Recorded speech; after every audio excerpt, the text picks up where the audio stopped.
got a lot of stories to tell you tonight.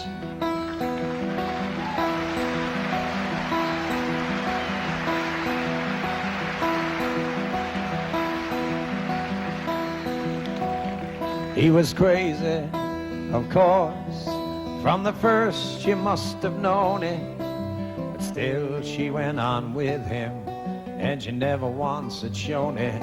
And she took him off the street, and she dried his tears of grieving. She listened to his visions, she believed in his believing. Ah, he was a sun, burning bright and brittle, and she was the moon, shining back his light a little. He was a shooting star, she was softer and more slowly. He could not make things possible, but she could make them holy, holy.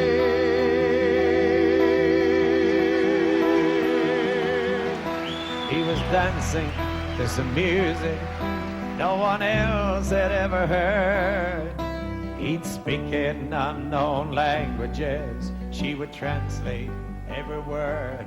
And then when the world was laughing at his castles in the sky, she'd hold him in her body till he once again could fly. Ah, he was a sun, burning bright and brittle, and she was the moon, shining back his light a little. He was a shooting star, she was softer and more slowly. He could not make things possible, but she could make them holy, holy.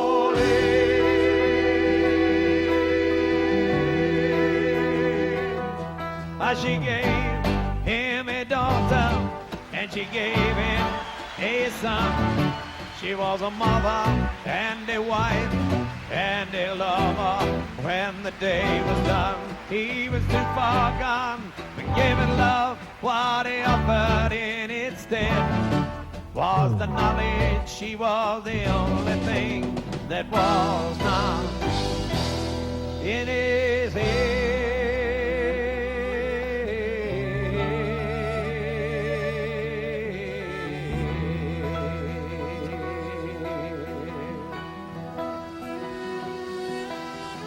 Took off east one morning towards the rising sun's red glow.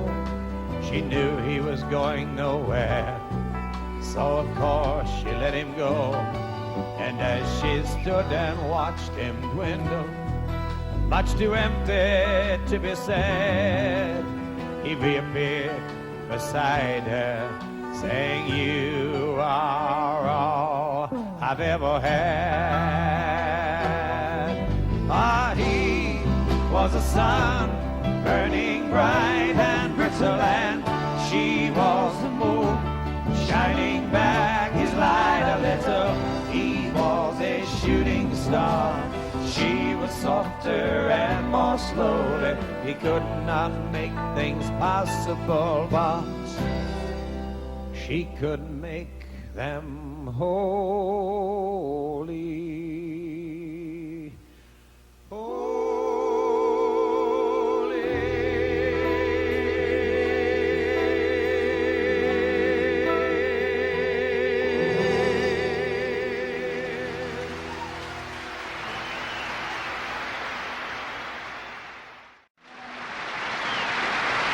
When Harry would come home from the road, he would show me new stuff that he'd been working on, and I'd show him some things that I'd been doing. And I showed him the poem for Cats in the Cradle, and he kind of pushed it aside, and he took more interest in a couple of other things that I'd been working on. And then after Joshua was born, he grabbed it and said, "Hey, I got to put music to this." So it had been written a lot earlier, but it really hit him after Joshua was born. If it didn't happen to me so often, it would almost be awkward. But I'm used to it now because people actually want to. Because I look like my dad too. They'll want to have contact with me, put their arm on my shoulder, and really try and communicate to me how it healed their relationship with their father, or it got them closer to someone they had fallen away from. It's always amazing to me because people just almost, before they even get words out, I can see a shakiness and emotion in their eyes and the way they just kind of want to close the space between me and them when I haven't even met them before, which is a tribute to my dad. My child arrived just the other day. He came to the world in the usual way, but there were planes to catch and bills to pay. He learned to walk while I was away, and he was talking before I knew it. And as he grew, he'd say, I'm gonna be like you, Dad. You know I'm gonna be like you. And the cat's in the cradle and a silver spoon, little boy blue and the man on the moon. When you're coming home, Dad, I don't know when, but we'll get together then, son. You know we'll have a good time then.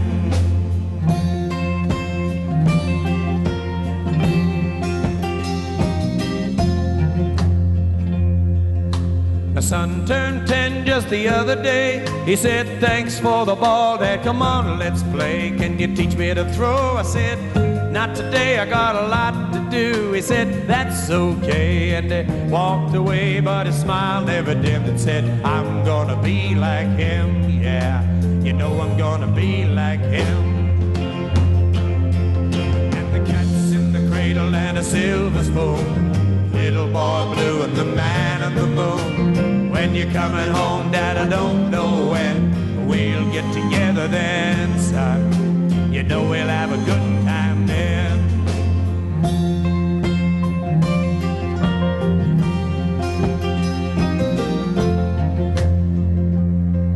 Well, he came from college just the other day, so much like a man I just had to say, son, I'm proud of you, can you sit for a while? He shook his head and he said with a smile, what I'd really like, Dad, is to borrow the car keys. See you later, can I have them, please? And the cat's in the cradle and a silver spoon, little boy blue and the man on the moon. When you're coming home, son, I don't know when, we'll get together then, Dad. You know we'll have a good time then.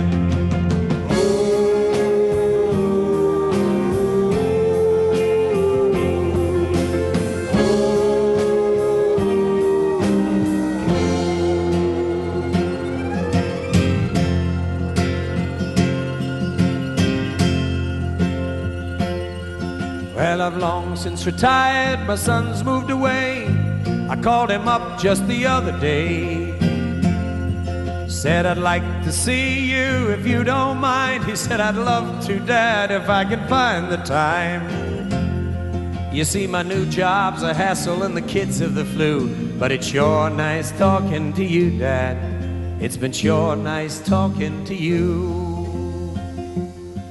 And as he hung up the phone, it occurred to me he'd grown up just like me. My boy was just like me. And the cat's in the cradle and a silver spoon, little boy blue and the man in the moon. When you're coming home, son, I don't know when, but we'll get together then, Dad. You know we'll have a good time then.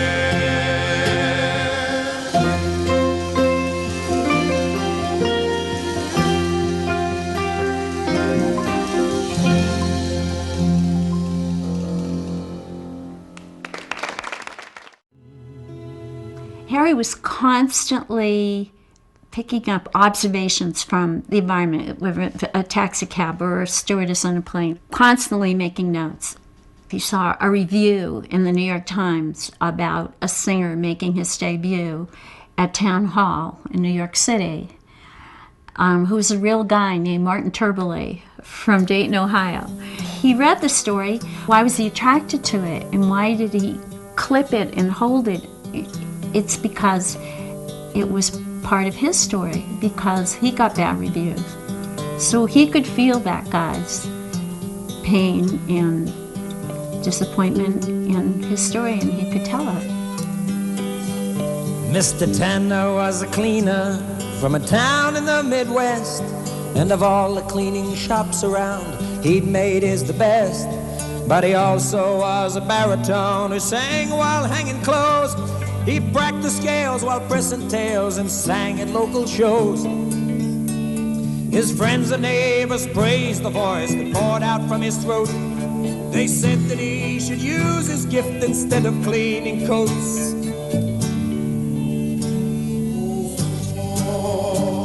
But music was his life, it was not his livelihood. And it made him feel so happy, and it made him feel so good. And he sang from his heart, and he sang from his soul. He did not know how well he sang, it just made him whole.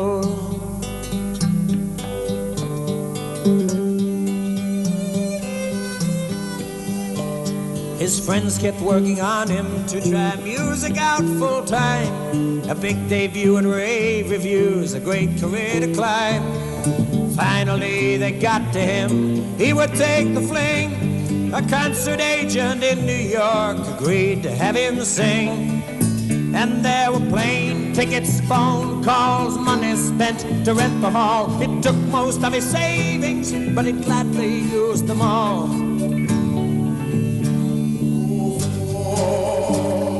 Music was his life, it was not his livelihood.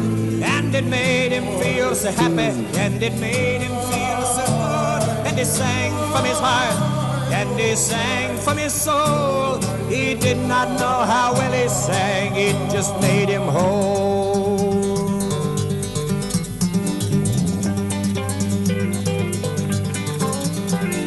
The evening came, he took the stage, his face set in a smile. And in the half-filled hall the critics sat, watching on the aisle. The concert was a blur to him, spatters of applause. He did not know how well he sang, he only heard the flaws. But the critics were concise, it only took 4 lines, and no one could accuse them of being overkind. Mr. Martin Tanner, baritone of Dayton, Ohio, made his town hall debut last night.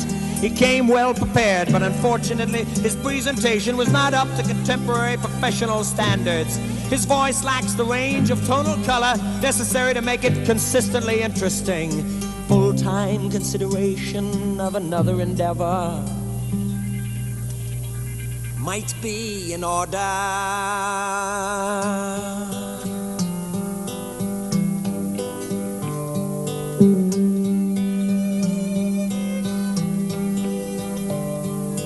He came home to Dayton and was questioned by his friends, but he smiled and just said nothing, and he never sang again.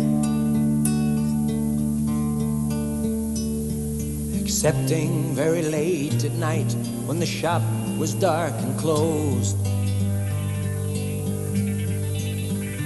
He sang softly to himself as he sorted through the clothes.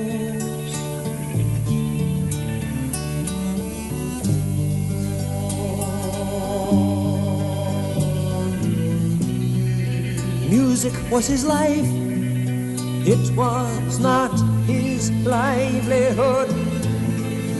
And it made him feel so happy, and it made him feel so good.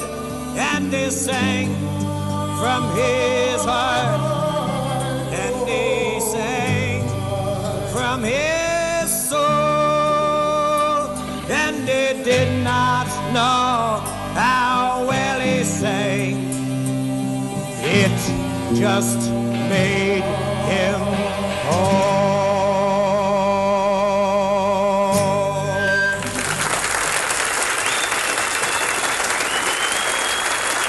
John Wallace.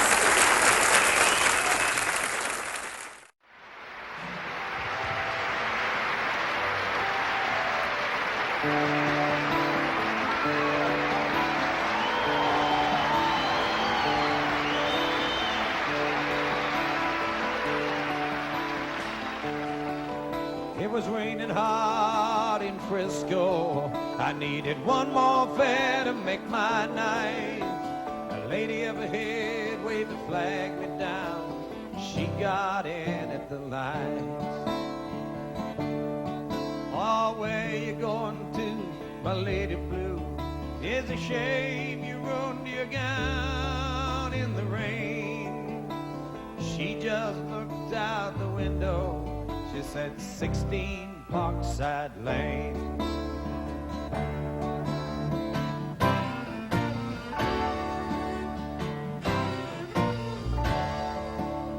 Something about her was familiar. I could swear I've seen her face before. But she said, I'm sure you're mistaken. And she didn't say anything more. It took a while, but she looked in the mirror. Then she glanced at the license for my name. A smile seemed to come to her slowly. It was a sad smile, just the same. And she said, how are you, Harry? I said, how are you, Sue? Through the too many miles and the too little smiles, I still remember you.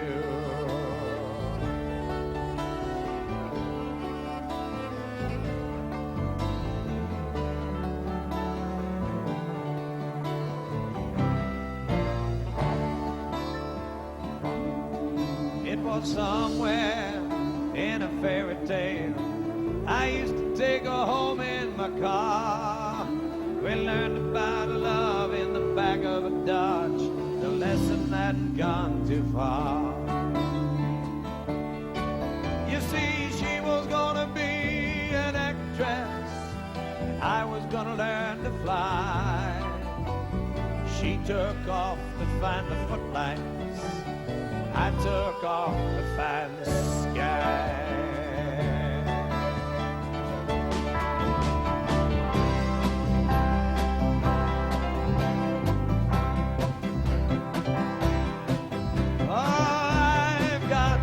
Something inside me to drive a princess blind.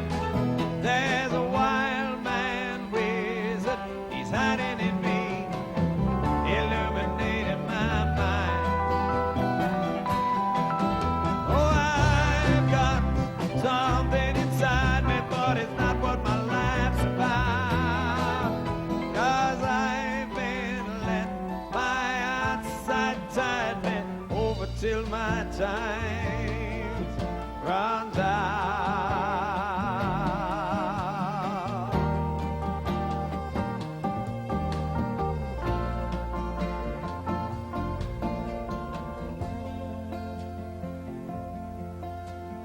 Baby's so high that she's flying. She's flying.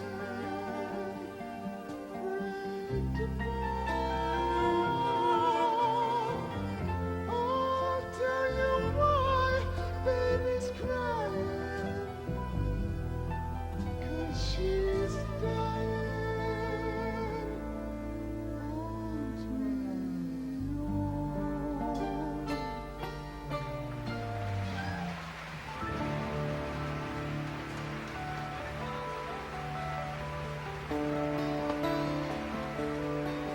There was not much more for us to talk about. Whatever we had once was gone. So I turned my cab into the driveway, past the gates and the fine trim lawns. And she said, we must get together, but I knew it'd never be arranged. Then she handed me $20 for a $2.50 fare. She said, Harry, keep the change. Well, another man might have been angry, and another man might have been hurt, but another man never would have let her go. So I stashed the bill in my shirt. And she walked away in silence. It's strange how you never know but we'd both gotten what we'd asked for such a long, long time ago.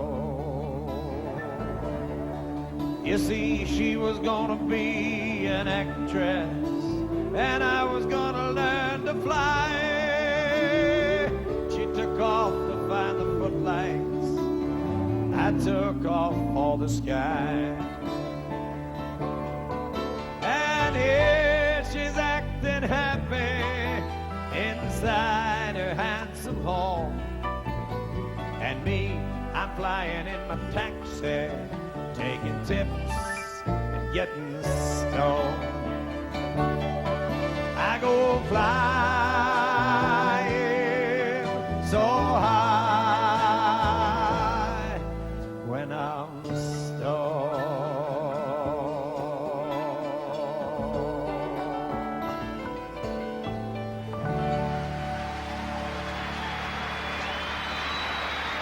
All right, Big John Wallace.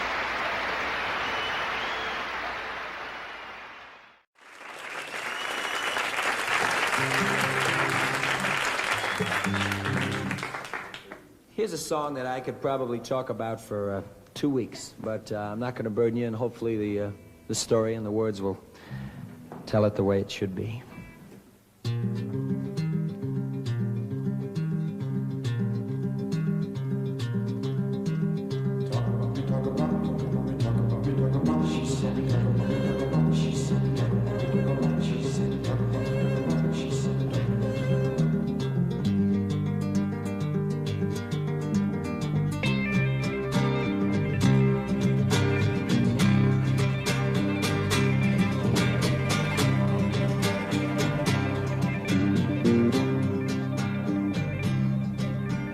It is an early Monday morning. The sun is becoming bright on the land. No one is watching as he comes a-walking. 2 bulky suitcases hang from his hands. He heads towards the tower that stands in the campus. He goes through the door, starts up the stairs. The sound of his footsteps, the sound of his breathing, the sound of the silence, but no one was there.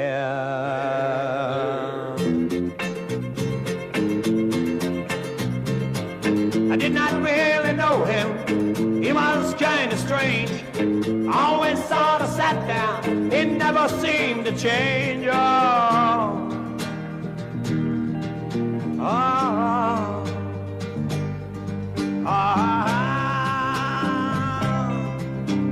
He reached the catwalk, he put down his burden. The 4-sided clock began to chime.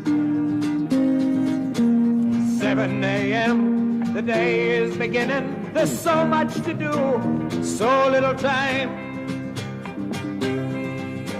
He looks at the city where no one had known him. He looks at the sky where no one looks down.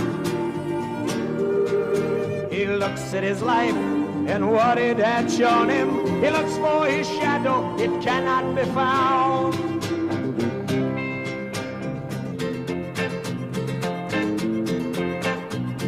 He was such a moody child, very hard to touch. Even as a baby, he never smiled too much. No, no,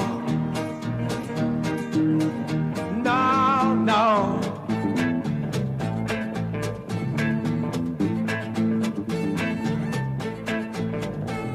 You bug me, she said. You're ugly, she said. Please hurt me, I said. But she just sat there with the same flat stare that she says to me alone when I'm home. When I'm home, take me home. He laid out the rifles and loaded the shotgun, stacked up the cartridges along the wall. He knew he would need them for his conversation. If it went as planned, then he might use them all. He said, listen, you people, I've got a question. You won't pay attention, but I'll ask anyhow. I've found a way that will force you to answer. Been waiting to ask you till now. Right now,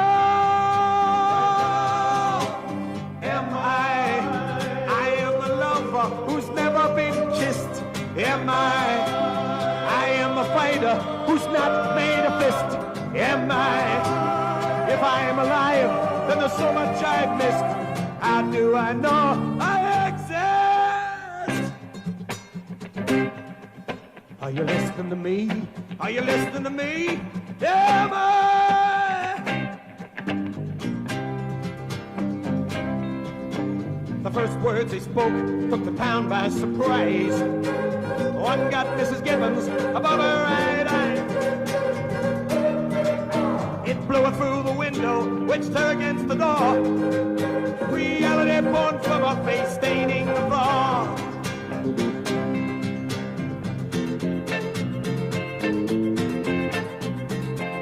He was kind of creepy, sort of a dunce.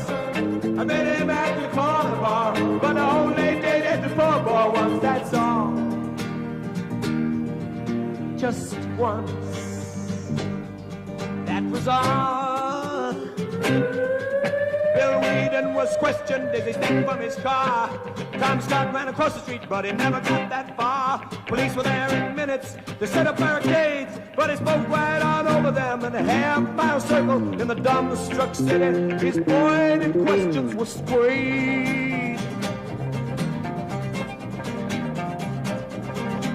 He knocked over Danny Tyson as he ran towards the noise, and just about then the answer started coming, sweet, sweet joy.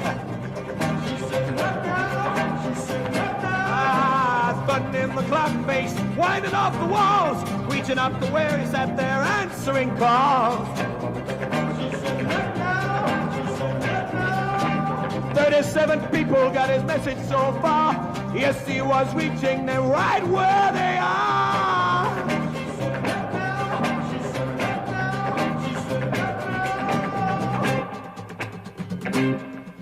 They set up an assault team. They asked for volunteers. They had to go and get him. That much is clear. And the word spread about him on the radios and TV. The appropriate these overtones they asked, who can it be?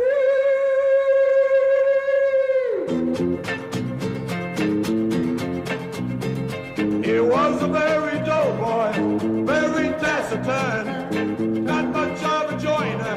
He did not want to learn. No, no. No.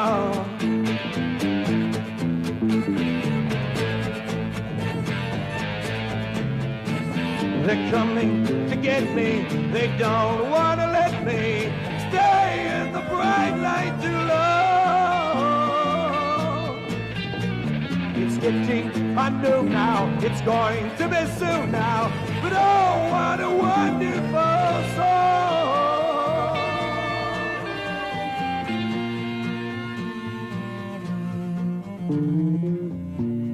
Mama,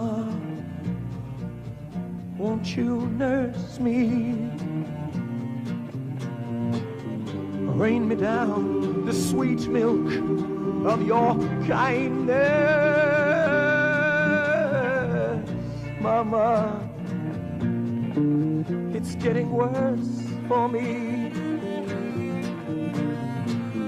Won't you please make me warm and mindless?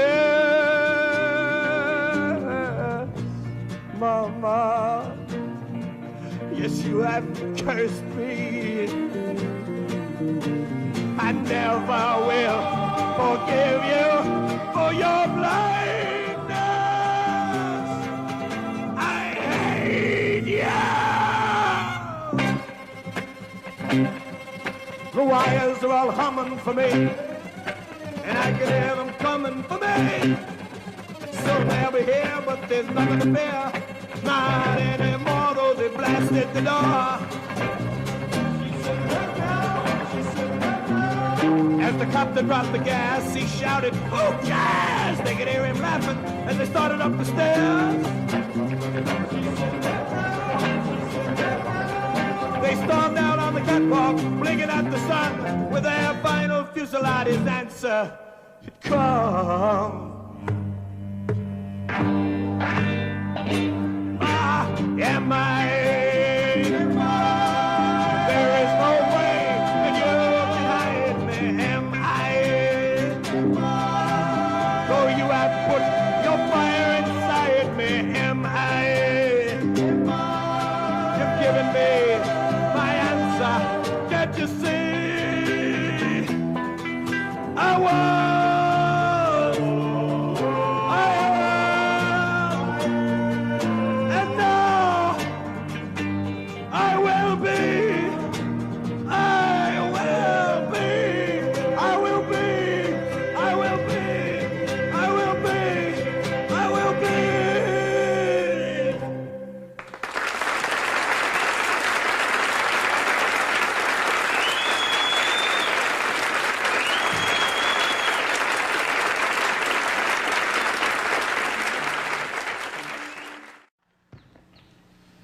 I think back then to cheap seats. You can always count on the cheap seats. You know, it's one of the adages of modern music. Here's the song.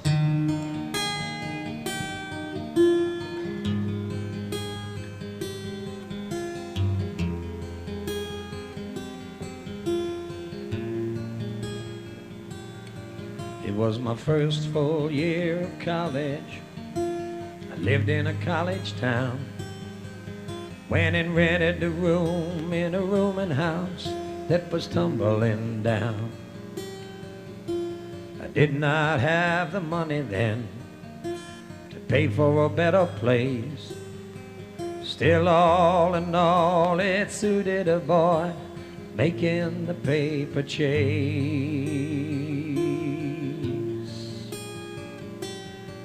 It was my first night in that lumpy bed in the last room down the hall. Heard a hoarse voice, a sad guitar coming through the paper-thin wall. A crazy nonsense nursery rhyme that did not mean a thing, but for the first of what was to be 1,000 times, this is what I heard him sing. Oh, hold that D chord on the old guitar till I found the G. Drop it down to old E minor till the A chord rolls back home around for me. I had to lay there listening. It seemed he was in my room. Yeah, the voice that held the melodies, singing there in the gloom. He repeated it over and over again, such a soft and sinking sound. It was kind of like a music box that was slowly winding down. He sang it and he hummed it, he whistled it, he strummed it, he laughed it and he cried it. He did everything but hide it. Oh, hold that D chord on the old guitar till I found the G. Drop it down to old E minor till the A chord rolls back home around for me. The anatomy of emptiness, counting choruses instead of sheep. Then I banged on the wall and out I called, "Hey bub, I need some sleep." Sudden void of silence, then I heard that hoarse voice say, "It weren't so very long ago they paid me to play."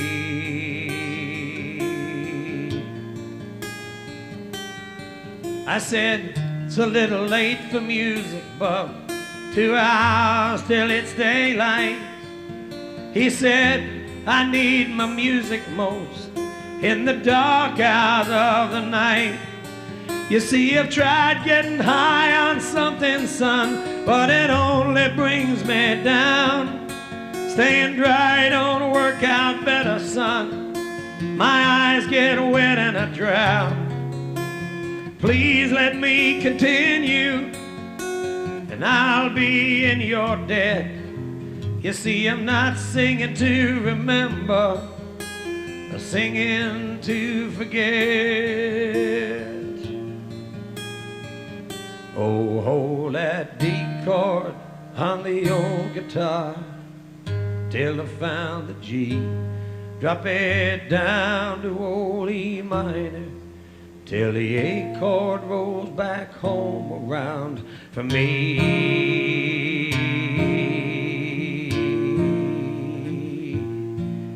I said, if I must listen, sir, one quick question then.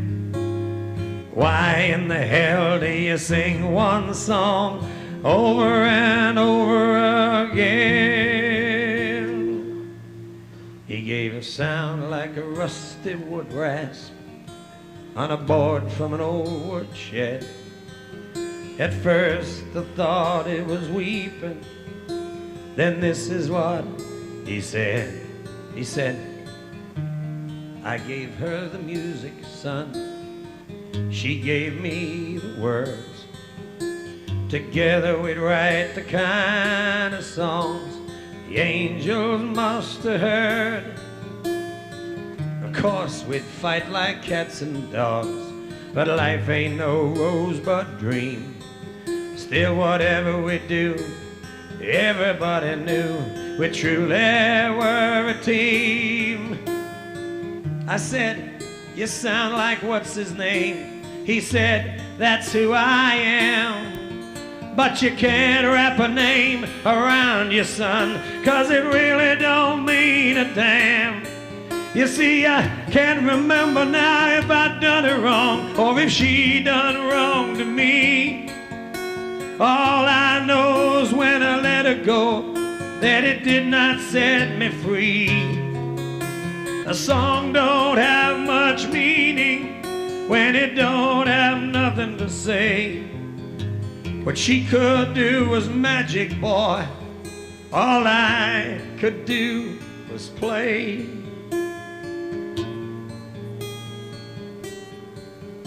It was just about then I drifted off. Maybe I dreamed about what I heard, about the voice that held the melodies, who had gone and lost the words. Hold that D chord on the old guitar till I found the G. Drop it down to old E minor till the A chord rolls back home around for me.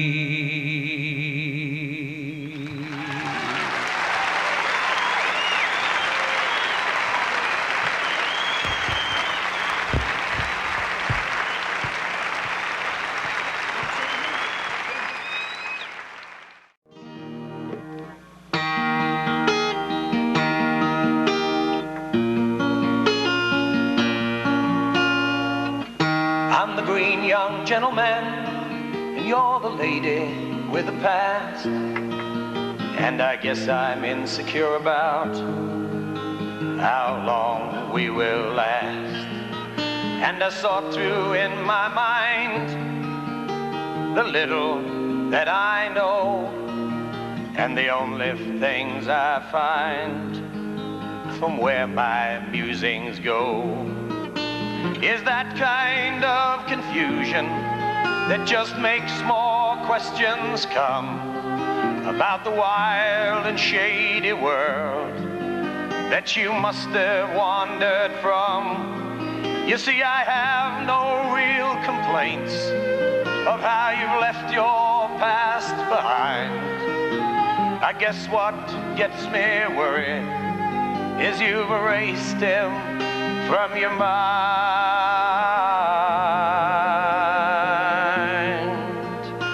And I wonder what happened to him.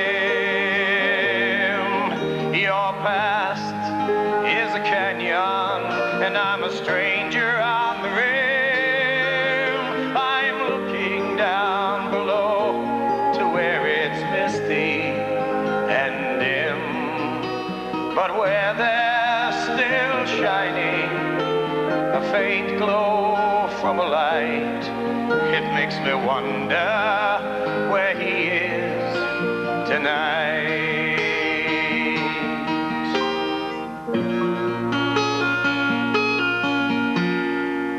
There's that drawer of your old photographs that sits there like detectives' leads, with that packet full of letters I do not dare to read.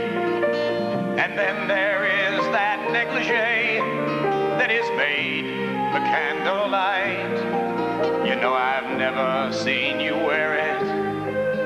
Was it used on other nights? You see, dream lover of a lady, what shakes me to the core is the thought as you caress me that you've done this all before. And I think about our future with me out and others in. Will I too have disappeared like I've never ever been?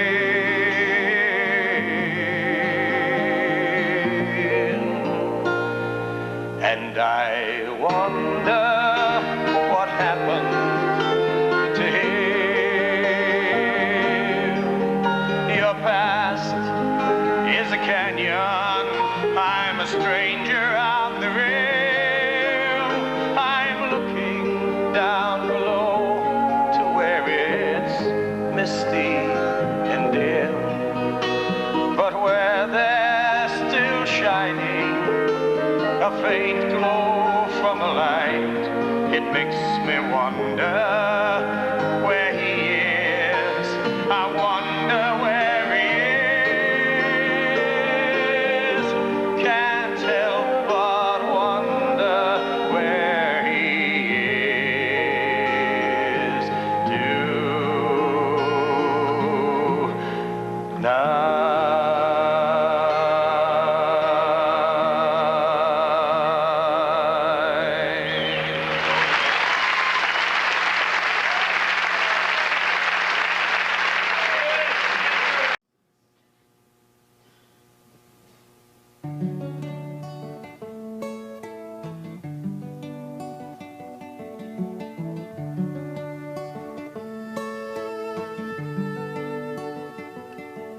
It was just another night, I was out on a limb, looking for someone to help me back in.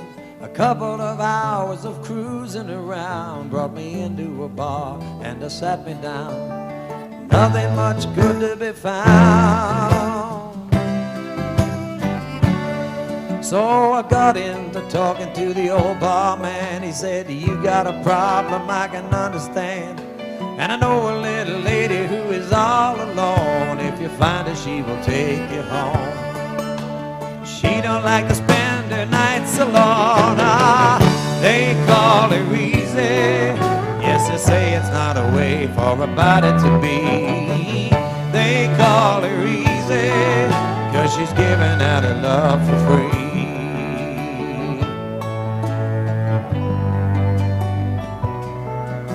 I found her on the street like the bartender said. She was not great looking, not that bad.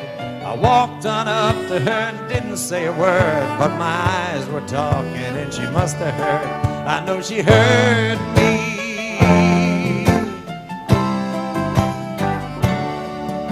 We walked down the road to a rundown farm. She lit a couple candles and she held out her arms. Lord, she was gentle as a windblown sigh. In the morning while dressing I could hear her cry. She was crying and I went flying out of there. They call her easy. Yes, they say it's not a way for a body to be. They call her easy, 'cause she's giving out her love for free. Sing it, Yvonne.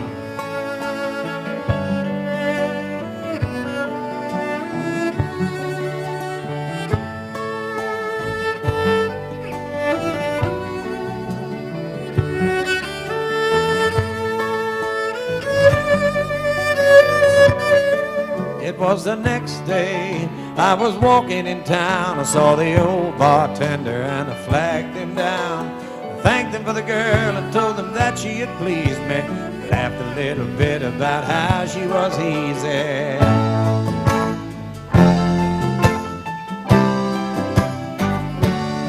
But the old man stopped me with a look in his eye. Said, you know, I had hoped you weren't that kind of guy. Just dream of the kind of world it could be if we were free with our love. Like easy, you know, it's a hard world, and I must learn to be easy. It's a cold, cold world, and I must love the ones who please me. Easy, they call her easy. Yes, they say it's not a way for a body to be. They call her easy, that she's giving out her love for free. Ah, they call her easy. Yes, they say it's not a way for a body to be. They call her easy, 'cause she's giving out her love for free.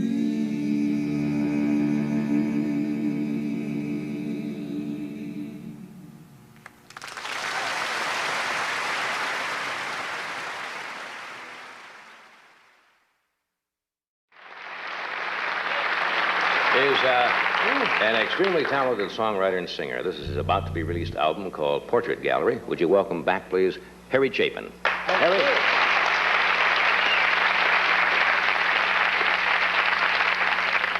Thank you very much. This is a story song about my daughter. One of the most impressive things I've done in my life is I've been married 6 years and I've got a 15-year-old daughter.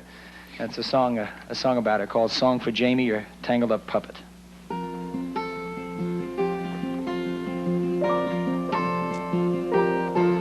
I'm a tangled up puppet spinning round in knots, and the more I see what used to be, the less of you I've got. There was a time that you curled up in my lap like a child. You'd cling to me smiling, your eyes wide and wild. Now you slip through my arms, wave a passing hello, twist away and toss a kiss, laughing as you go. You used to say, read me a story and sing me songs of love, for you were Princess Paradise on the wings of a dove. Now I chase you and tease you, trying to remake you my own. But you just turn away and say, please leave me alone. And I'm a tangled up puppet, all hanging in your strings. I'm a butterfly in a spider's web, fluttering my wings. And the more that I keep dancing and spinning round in knots, the more I see what used to be, and the less of you I've got. You are a drawer full of makeup and rinses and things. You keep changing your moods like your earrings and rings. But tonight while we play tag for 5 minutes in the yard, well, just for a moment I caught you off guard. And I'm a tangled up puppet, all hanging in your strings. I'm a butterfly in a spider's web, fluttering my wings. And the more that I keep dancing and spinning round in knots, the what it used to be, and the less of you I've got. But now you write your secret poems in a room just for your dreams. You don't find time to talk to me about the things you mean.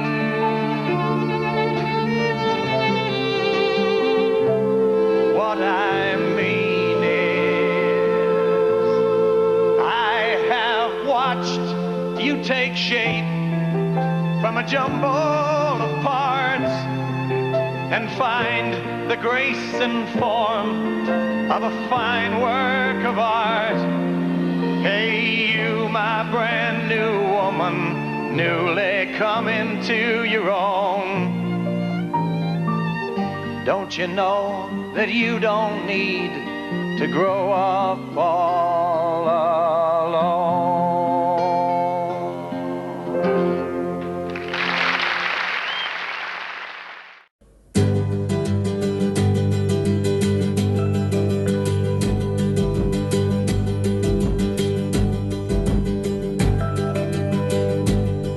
Come fresh from the street, fast on my feet, kinda lean and lazy. Not much meat in my bones and a whole lot alone, more than a little bit crazy.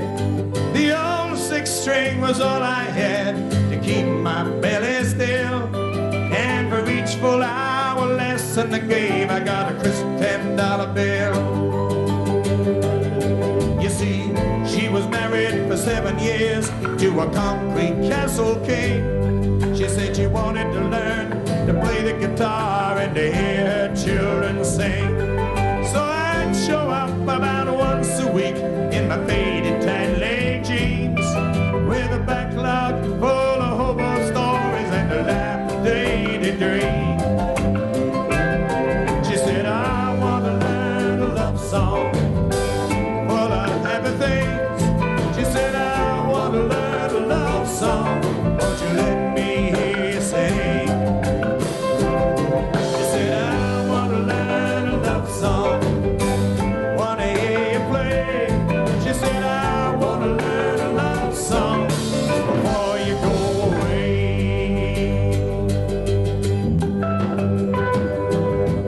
So I tried to teach her a couple of chords and an easy melody, but it always turned out she'd rather listen to my guitar and me. I could hear an old man laughing in the den, playing stud poker with the boys, while I sang so soft in the living room, too scared to make much noise. I came one week and the den was dark, and she met me at the door, and we sat on the couch and we sang and talked till I could not sing no more. You know, the silence kept on building, her eyes grew much too wide, and I could hear both of our heartbeats, but there was no place to hide. She said, I want to learn a love song full of happy things. She said, I want to learn a love song, won't you let me hear you sing? She said, I want to learn a love song, want to hear you play. She said, I want to learn a love song before you go away.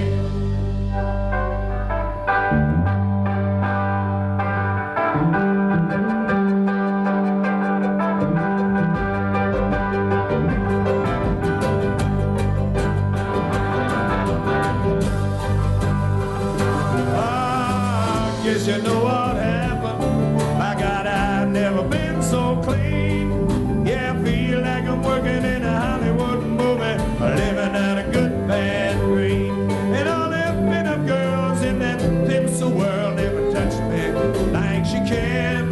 He took another man's wife in the real world life to make this boy a man. She said, I want to learn a love song full of happy things.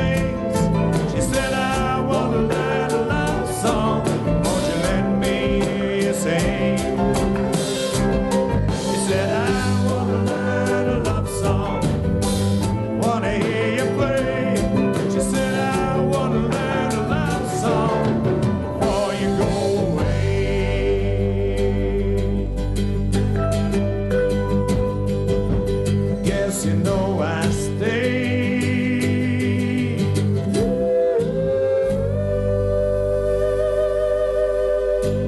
Thank you all very much. Opposite points of view. It seems like 2 months, though I met her tonight. Something just told me it would work out all right. So I asked her to act out what was there in our heads. I said, no need for games, babe, let's hop into bed. I figured that'd get you. And that's when I said, get on with it. Get on with it. Let's get it done. Life is made up of moments. Let's not miss this one. Get on with it. Get on with it. Before it's too late, we know where we're going. There's no need to wait. But that's when she says, let's take it slowly. You don't really know me. And once it was holy, don't give up so fast. What is your hurry? You don't need to worry. The one thing we know is that time goes too fast.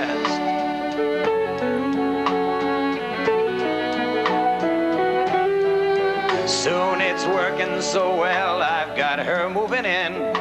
All the permanent thoughts already begin. You see, she is the woman that I want for my wife. I say, let's set a date, babe, and get on with our life. And that's when I said again, get on with it. Get on with it. Let's get it done. Life is made up of moments. Let's not miss this one. Get on with it. Get on with it. Before it's too late, we know where we're going. There's no need to wait. But once again she says, let's take it slowly. Still, you don't know me, and if we make it holy, maybe it will last. What is your hurry? You don't need to worry. The one thing we know is that time goes too fast.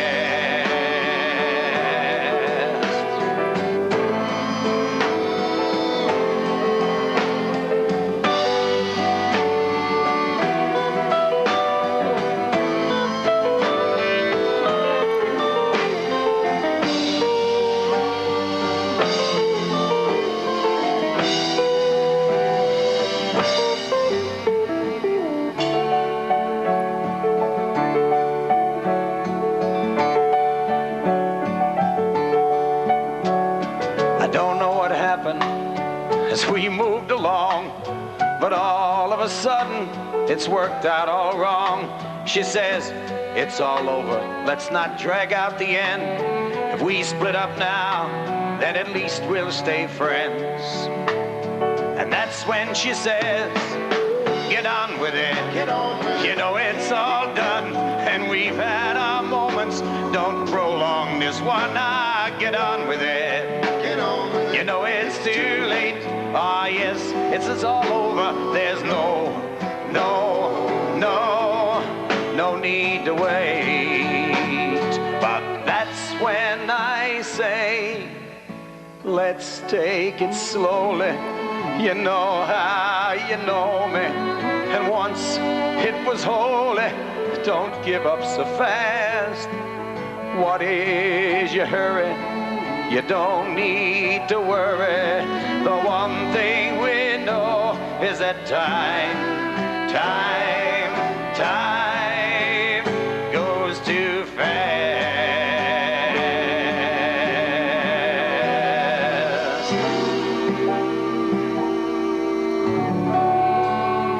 Thank you, everybody. Here I come, Tuesday.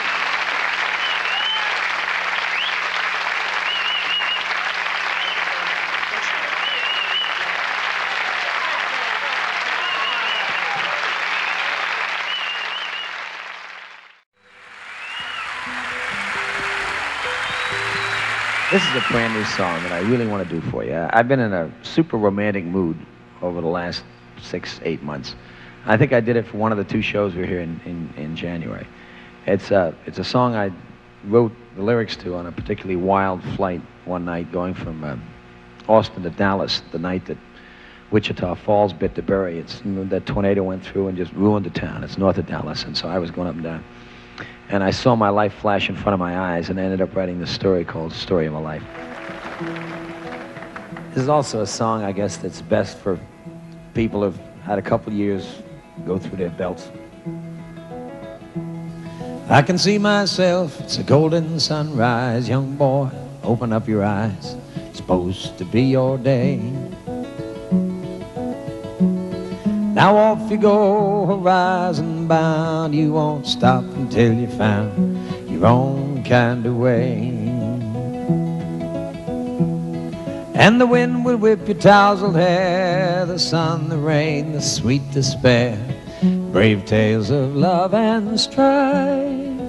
And somewhere on your path to glory, you will write your story of a life. And all the towns that you walk through and all the people that you talk to sing you their songs. And there are times you change your stride, there are times you can't decide, still you go on. And then the young girls dance their gypsy tunes and share the secrets of the moon. So soon you find a wife, and though she sees your dreams go poorly, still she joins your story of a life.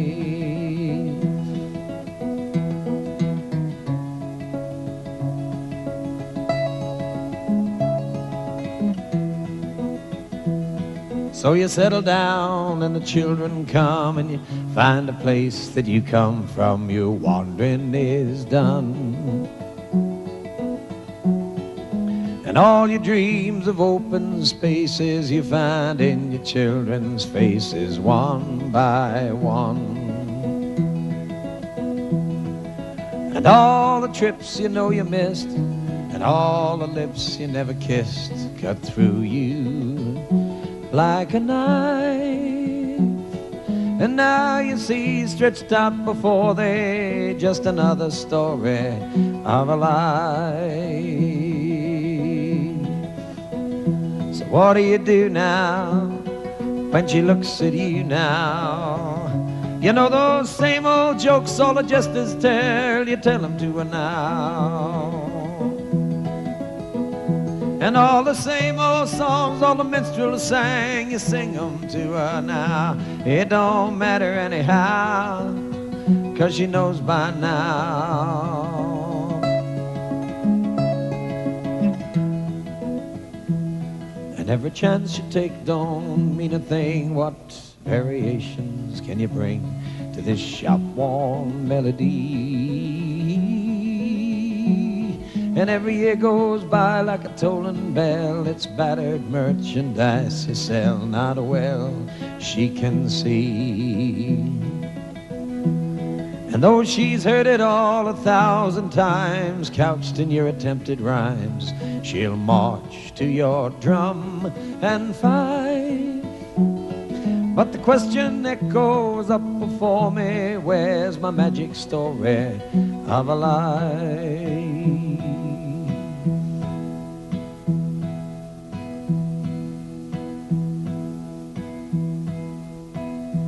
I found sometimes words can serve me well, sometimes words can go to hell for all that they do. And for every dream that took me high, there's been a dream that's passed me by. I know it's so true.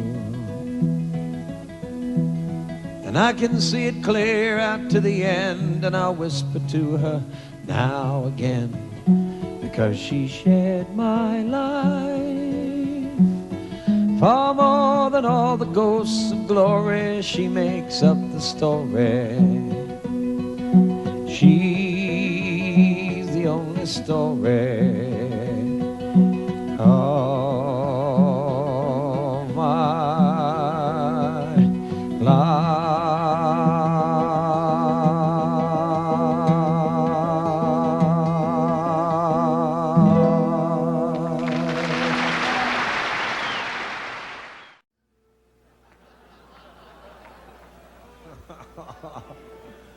Now, this next song, I always get into trouble when I don't do it. It's probably the most gentle song I've ever written. It's one of my favorites. It's called A Better Place to Be.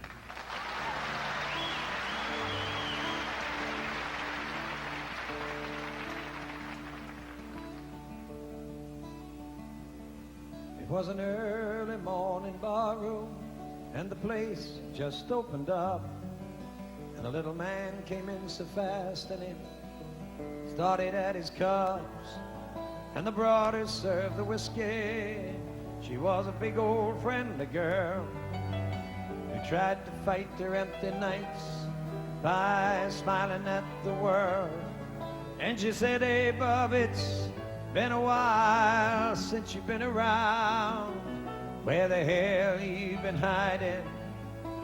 Why you look so down?"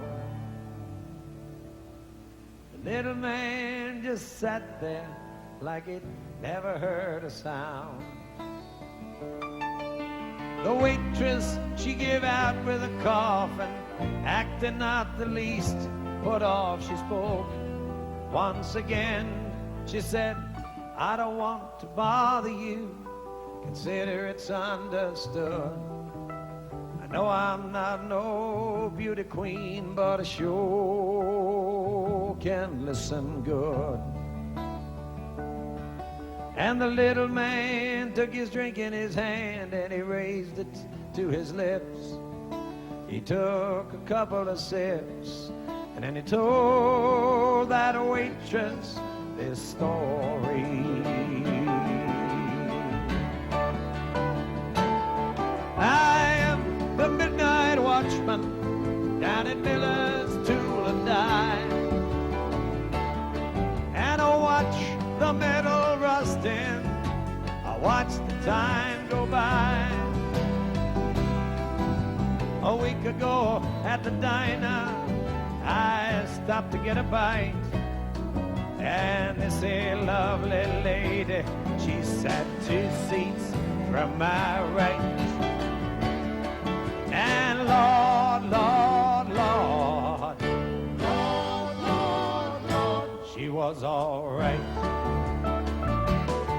You see, she was so damn beautiful, she could warm a winter frost. But she looked long past lonely, well nigh kind of lost. Now I'm not much of a mover or a pick-em-up-easy guy, but I decided to glide on over and give her one good try. And Lord, Lord, Lord, Lord, Lord, Lord, she was worth a try. But I was tongue-tied like a schoolboy, I stammered out some words. It did not seem to matter much, 'cause I don't think she heard. She just looked clear on through me to a space back in my head, and it shamed me into silence as quietly she said, "If you want me to come with you, that's all right with me, 'cause I know I'm going nowhere, and anywhere's a better place to be."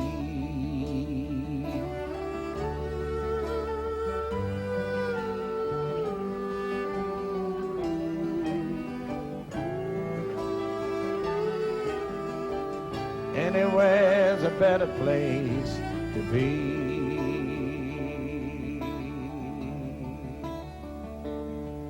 Well, I drove off to my boarding house and I took her up to my room, and I went to turn on the only light to brighten up the gloom. But she said, "Please leave the light off. Oh, I don't mind the dark." And as the clothes all tumble around her, I could hear my heart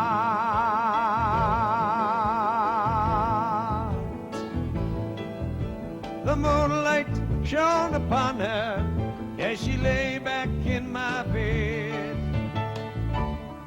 It was the kind of scene I only had imagined in my head. I just could not believe it, to think that she was real. And as I tried to tell her, she said, I know just how you feel. And if you want to come here with me, that's all right with me. 'Cause I've been oh so lonely, loving someone is a better way to be.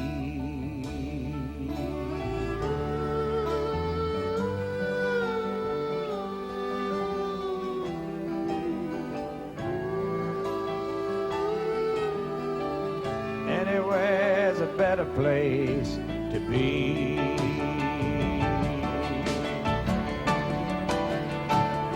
Well, the morning came so swiftly, I held her in my arms, and she slept like a baby, snug and safe from harm. Now I did not want to share her or dare to break the mood. So before she woke, I went out to buy us both some food. I came back with my paper bag to find that she was gone. She'd left a 6-word letter saying it's time that I moved on.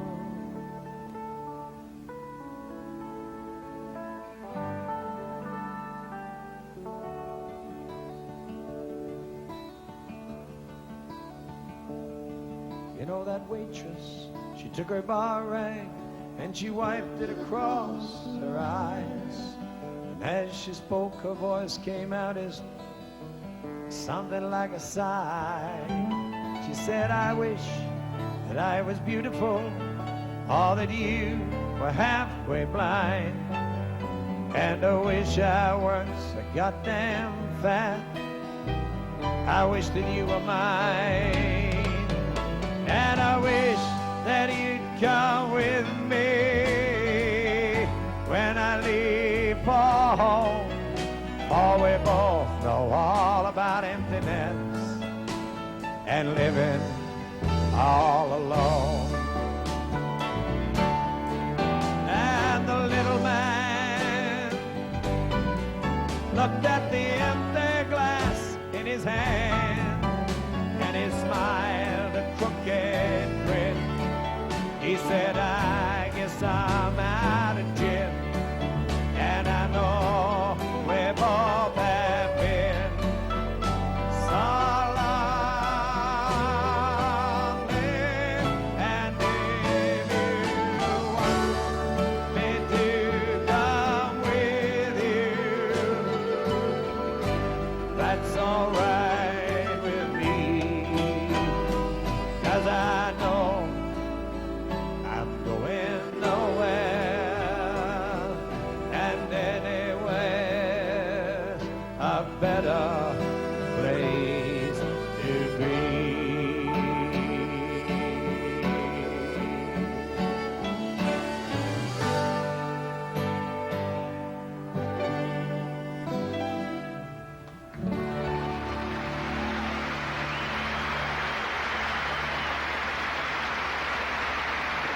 Yvonne Cable.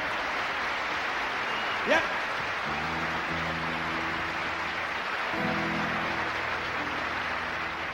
Thank you.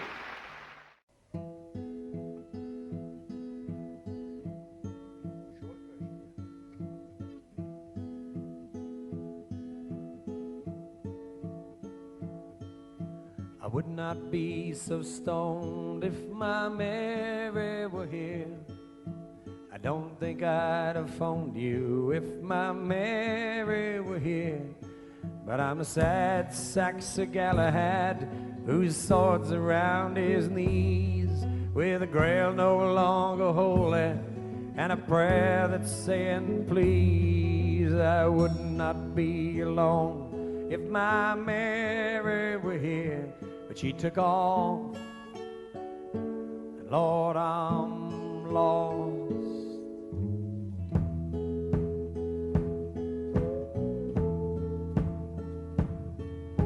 I don't think I'd be drinking if my Mary were here, and I know what I'd be thinking if my Mary were here.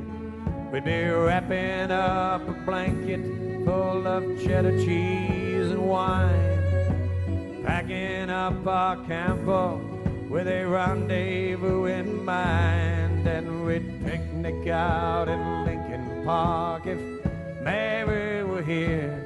But she split, so I got lit.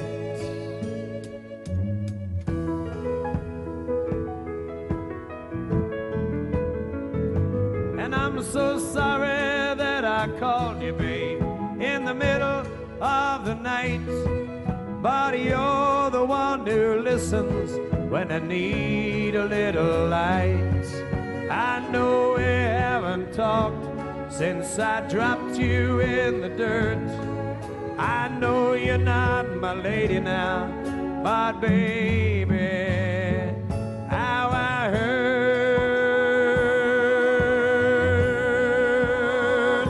I would toss away my troubles when my Mary was here, but I'm lost inside the rubble 'cause my Mary's not here. So could I come on over with my heart in my hands and place it on your pillow, babe, like a rusty old tin can?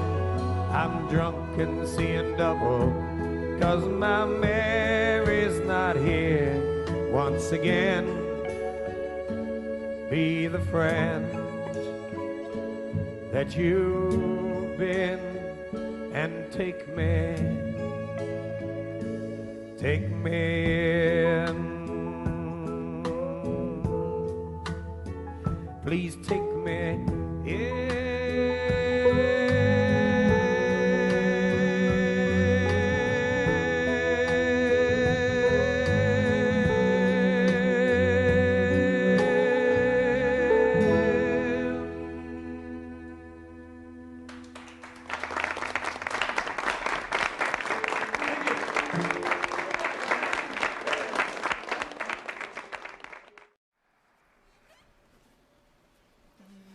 Each of us have things in our lives that are important to us, that make us who we are. They are our gifts, and for many of us, our gift is our music. We'd like to share a story about a man named Mr. Tanner. This story speaks to the importance of using our gifts honestly. Mr. Tanner was a cleaner from a town in the Midwest, and of all the cleaning shops around, he made his the best. But he also was a baritone who sang while hanging clothes. He practiced scales while pressing tails and sang at local shows. His friends and neighbors praised the voice that poured out from his throat. They said that he should use his gift instead of cleaning coats.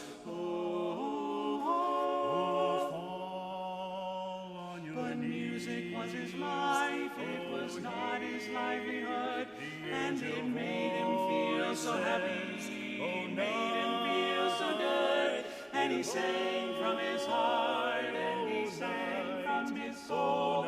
He did not know how well he sang, it just made him whole.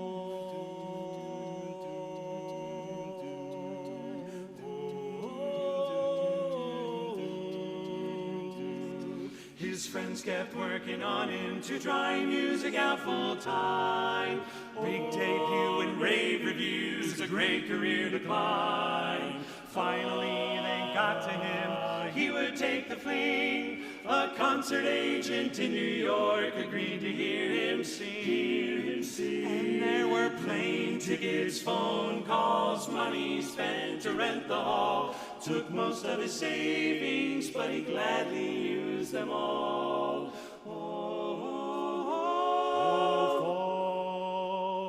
But music was his life, it was not his livelihood, and it made him feel so happy, it made him feel so good. And he sang from his heart, and he sang from his soul. He did not know how well he sang, it just made him whole. Doom, doom, doom, doom, doom, doom, doom.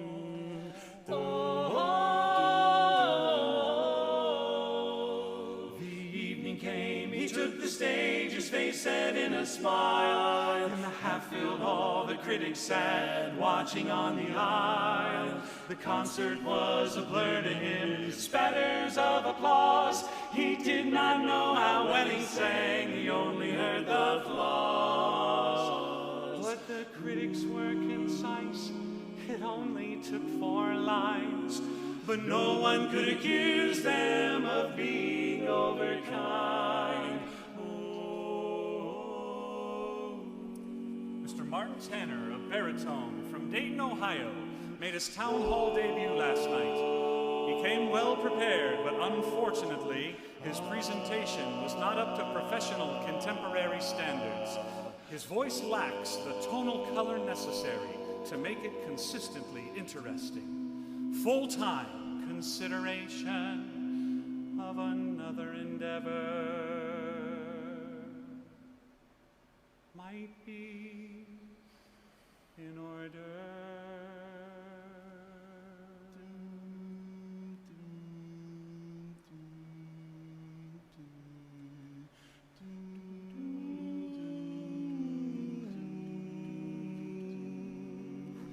He came home to Dayton and was questioned by his friends. And he smiled and just said nothing, and he never sang again.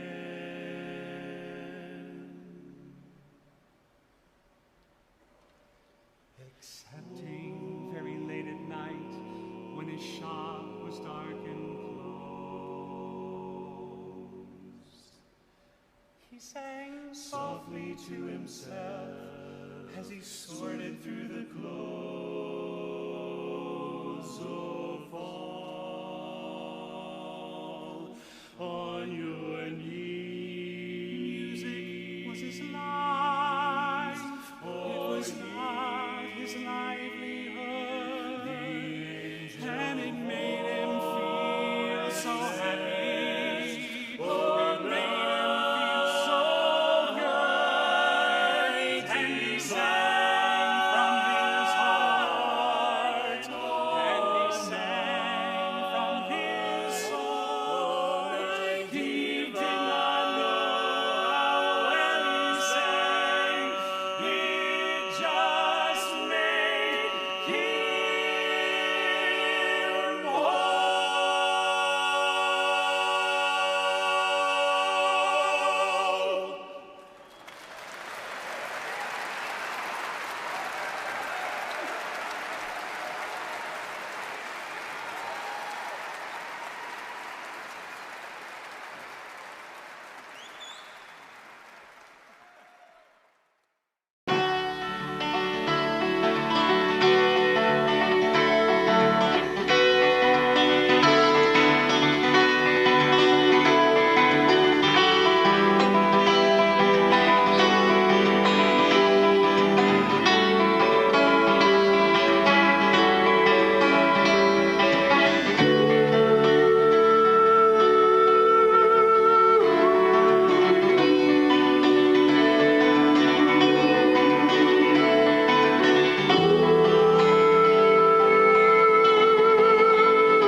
At first you seemed just like my dream of a fine, a better life.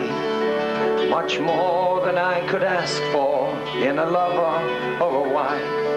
Though I work with my body and my work makes my hands rough, there are gentle things inside me that are anything but tough. There are lessons you could teach me, things I do not know, things I've never done, girl, places we could go. But you only wear your tailored suits for me to rip and tear. Can't I hold you quietly, smell your perfumed hair? I saw you as the answer that I never dared to dream. I saw you as a window into a world I'd never seen. I saw you as a vision come to raise me from the mud.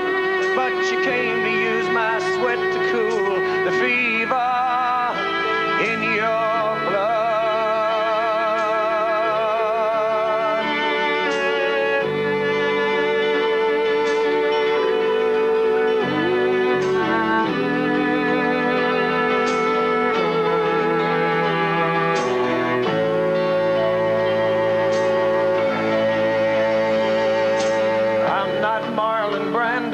On his motorcycle bike. When you call me your animal, it's a name I do not like. Oh, please do not tear my back. Yes, of course I bleed. The violence you thirst for is not what I need. Your silken skin is armor that begs for brutal hands. But why can't I be gentle and tell you of my plans? I know now that you're using me, not I just using you. And you're not so scared of losing me as I of losing you.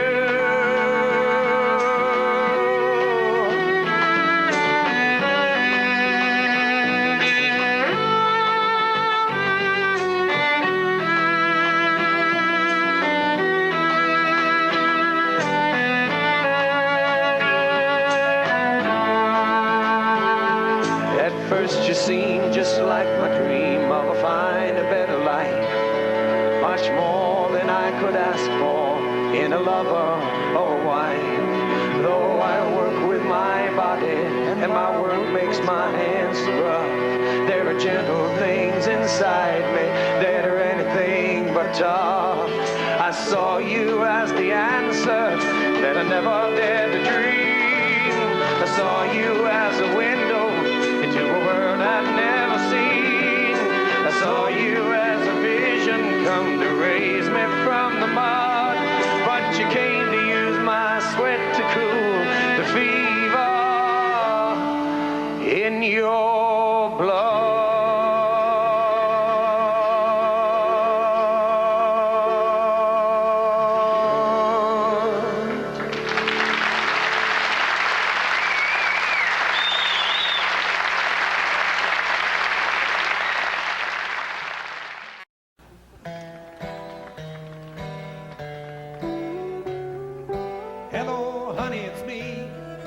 What did you think when you heard me back on the radio?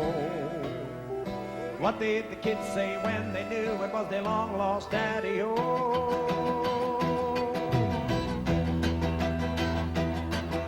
Remember how we listened to the radio, and I said, that's a place to be. And how I got the job as an FM jock the day you married me. It was the kids and I was in the air rock, but I just had to run around. It's been 8 years since I left you, babe. Let me tell you about what's gone down. I am the morning DJ at WOL. Playing all the hits for you, wherever you may be. The bright good morning voice, who's heard but never said. Oh, feeling all fortified, going on empty.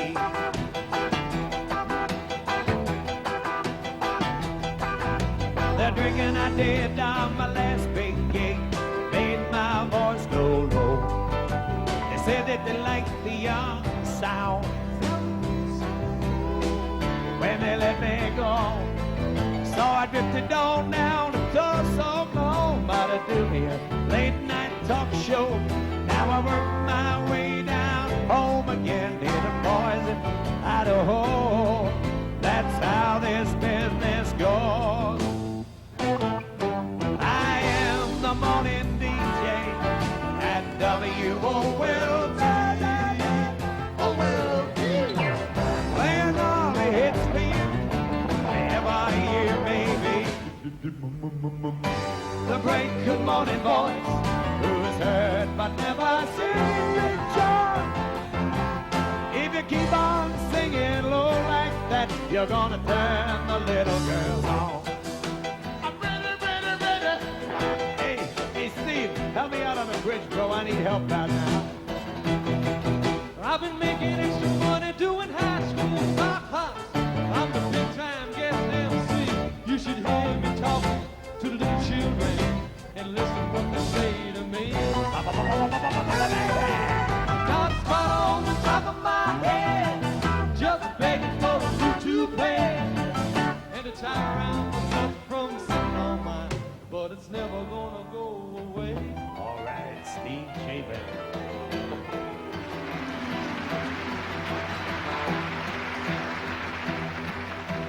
Sometimes I get this crazy dream that I just take off in my car. But you can travel on 10,000 miles and still stay where you are. I've been thinking that I should stop this jockeying and stop that record store. Maybe I could settle down if you take me back once more.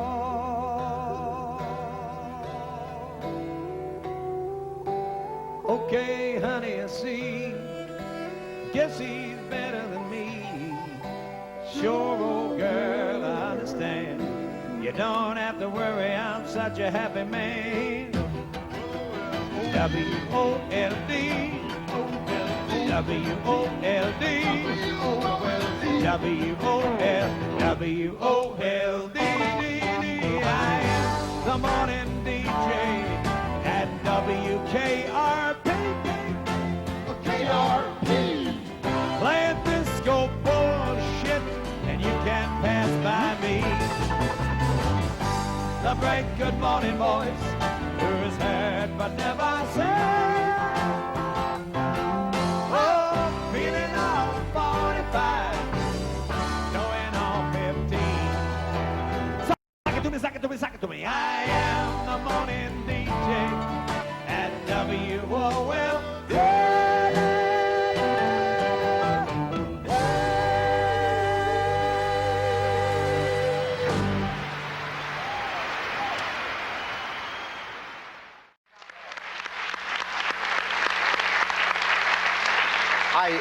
I had to do a commercial because they go, commercial. You have to Pays the way, pays the right. way. I just wanted to tell you, I'm a big fan. I admire your work very much. Well, There's thank a you lot very of humor in your... Well, I write songs about most of the things that happen to me, and it ranges from the sacred to the profane, probably a little too much in the latter category, but no, I keep my eyes open. And You're going to do a song for us a little later in the show that is going to be used in the movie, and you're appearing in the movie. Am I correct? Well, no, what's happened is Cats in the Cradle was about a father and a son, and NBC has bought that for a movie of the week, but there's another song that I'm going to sing in a minute. My wife wrote the lyrics to. It's a parent singing to his child, a daughter growing up, and it's been also picked up, and there's a movie that's going to be based on it, and we're writing, my wife and I, 4 other songs to go with it. There'll be, like Cats in the Cradle, which was 4 vignettes from a father and son's life, there'll be 5 vignettes of a mother and a daughter growing up together and all the various changes and kinds of things. And this song that I'll be doing is one from the time when the daughter is about 12, 13, 14, going through all those magical changes that cause dresses like that to stay up. And, I have about 6 more years before I have to face that. Will you do the song for us? Sure, sure. You gals out there can think back to when you were growing up, or if you're a parent, think about your kids. You guys there and that don't have kids yet, you can just suck your thumbs. Something. I'm a tangled up puppet spinning round in knots. The more I see what used to be, the less of you I've got. There was a time that you curled up in my lap like a child. You'd cling to me smiling, your eyes wide and wild. Now you slip through my arms, wave a passing hello, twist away and toss a kiss, laughing as you go. You used to say, read me a story and sing me songs of love. You were Princess Paradise on the wings of a dove. Now I chase you and tease you, trying to remake you my own. You just turn away and say, please leave me alone.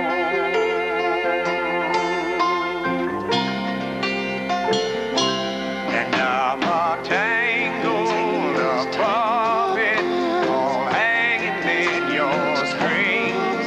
I'm a butterfly in a spider's web, fluttering my wings.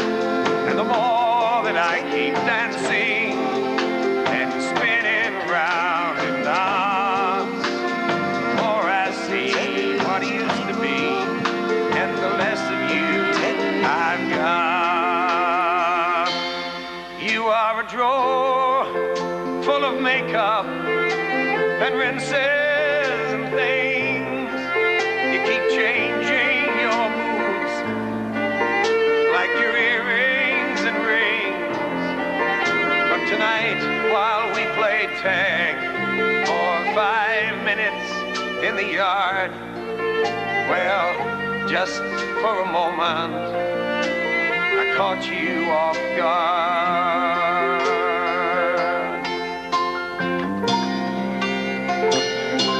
And I'm a tangled up puppet, all hanging in your strings. I'm a butterfly in a spider's web, fluttering my wings. And the more that I keep dancing and spinning round in knots, the more I see what used to be, and the less of you I've got.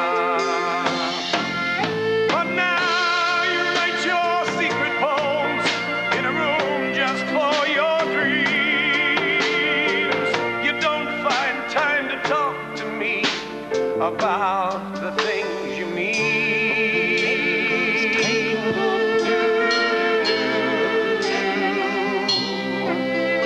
What I mean is, I have watched you take shape from a jumble of parts and find the grace and form of a fine work of art.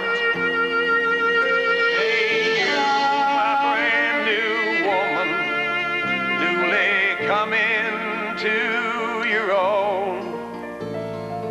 Don't you know that you don't need to grow up all alone?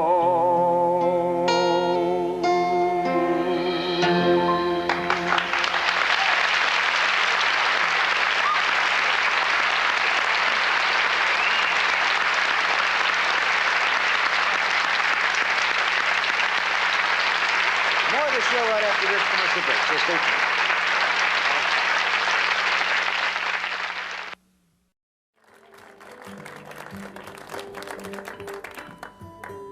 Thank you. This is a song about an old railroad town and an old man who's staying in an old station where very few trains come through anymore. I don't know how the health of the railroads are here in Germany, but in the United States, many places, there's just the remnants of a railroad line. And it's a song about an old man who has a dream and a young man who ends up by taking it on. It's called Corey's Coming.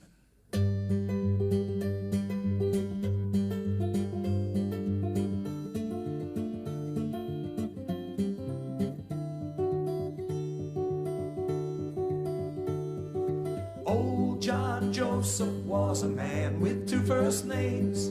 They left him in the railroad yard when they took away the trains. And only one run a week comes on roaring down that line. So all he got to worry about is time. He sits in the brick house, his hands out to the fire, moving through his memories of love and desire, telling me the stories of the glories of his past.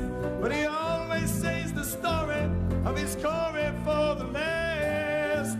And he says my Corey's coming, I no more sad stories coming. My midnight moonlight morning glories coming on here, girl. And like I told you, when she holds you, she enfolds you in her world.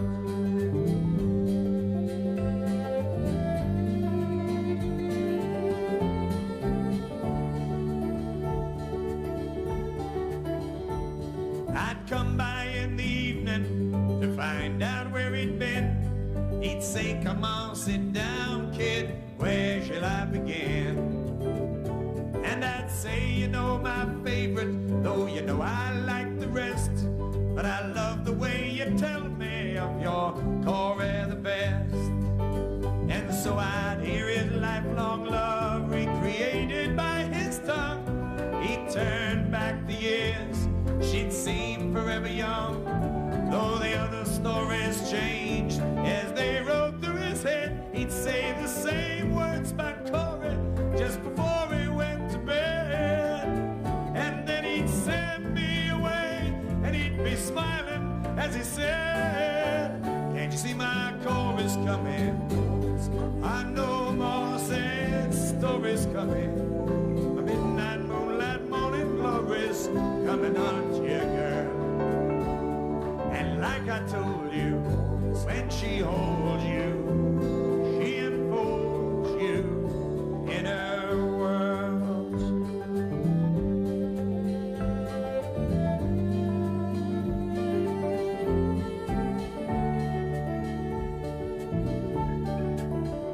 I was quite surprised to find out all the places that he knew. So I asked the townsfolk if his stories were true. Well, they said old John was born here, he's lived here all his life, never had a woman, let alone a wife. And very soon you'll find out, as you check around, that no one named Corey's ever lived in this town. So I chided the old man about the truth that I had heard. Well, he smiled and said, reality, it's only just a word. Can't you see my Corey's coming? I know more sad stories coming. My midnight moonlight morning glories coming on you, girl.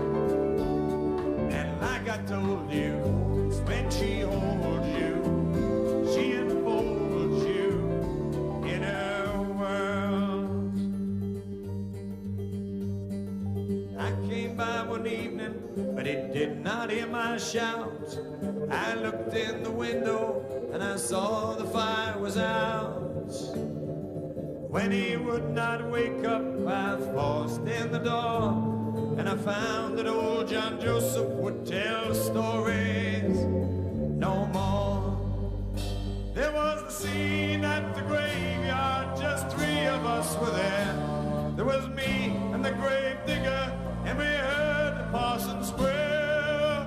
He said we need not grieve for this man, for we know that God cares.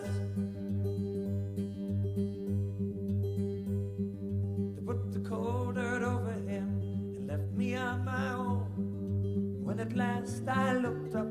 saw I was not alone. Standing there in silence with a shawl around her head was a beautiful young woman. I remember what she said.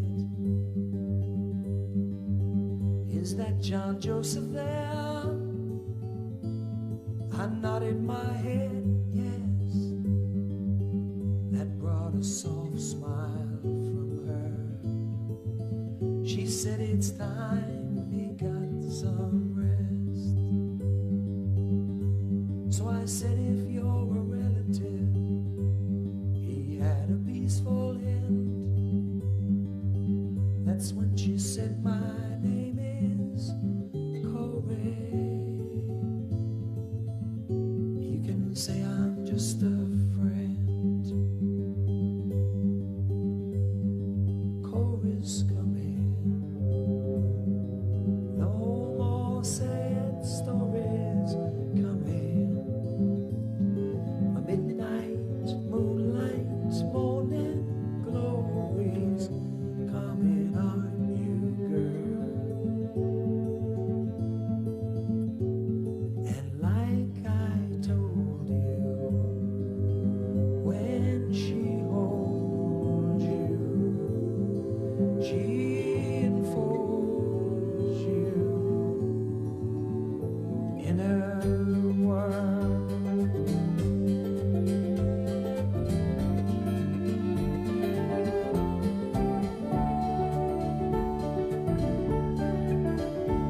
So that's the old man's story. I'm glad you came tonight. You see, you busted down old railroad yard. Sure makes a lonely sight. You may wonder why a young man would work out here alone. Well, the job pays enough to keep some flesh on my bones. And I confess I get to missing the old man a bit. And there's one other reason I guess I could admit. Can't you see my chorus coming? I know more sad stories coming. A midnight moonlight morning glories coming, aren't you, girl? Yes, and like he told me, when she holds me, she enfolds me, yeah, her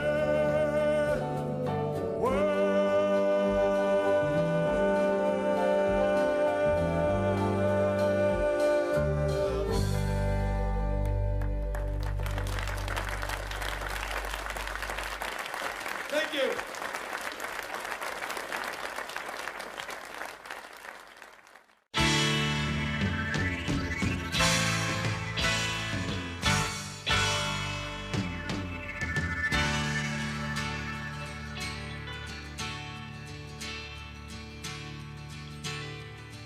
It's a slow motion night in the hot city lights. Past time when the good folks are snoring in bed. On a loose jointed cruise to recolor your blues.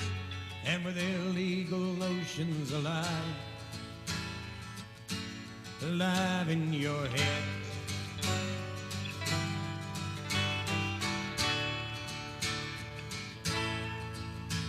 And you're back from some war that you've been fighting for.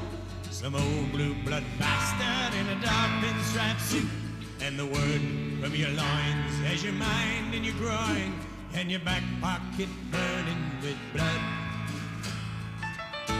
With blood money loot.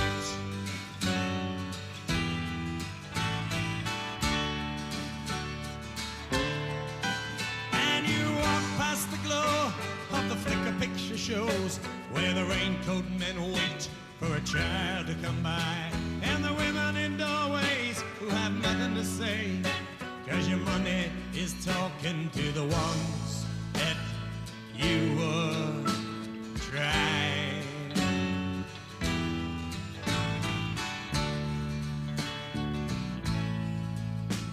And she owns the block with a dead pawn shop clock. She's the answer to dreams that you pay to come true. She's got no heart of gold, but that's not what she sold. She just sees herself doing what she has to do.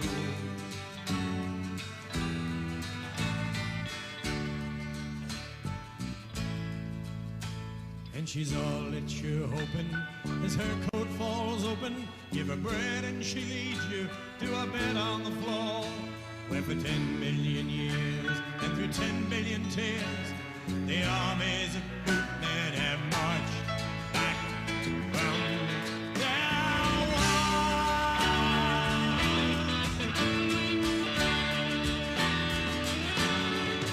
She's in that state of grace before time finds a face, with a mind old wisdoms and a body still young. And she tastes as sweet as a child's chocolate treat before the butts and the whiskey have wasted the taste of your tongue.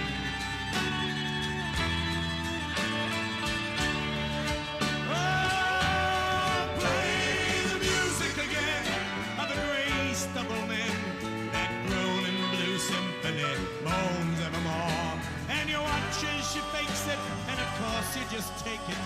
She's better than others you never paid your money for.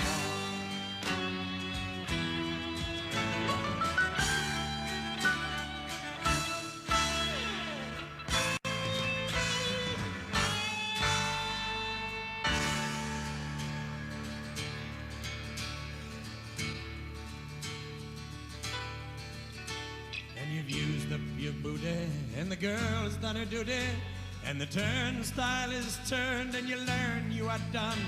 And you're back on your street, joining fresh marching feet.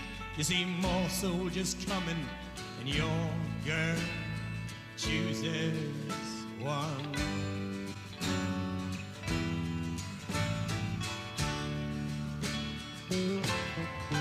And the medic's bought shots for what you have caught, and your leave is all over, you're back on the line.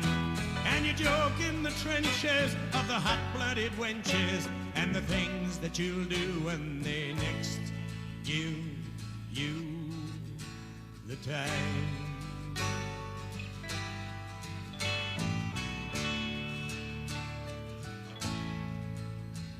And you're back in your army, back shedding red blood, and you dream of the girlies you sleep in the mud. And you know you'd swap with her if the deal could be made, 'cause you'd rather be working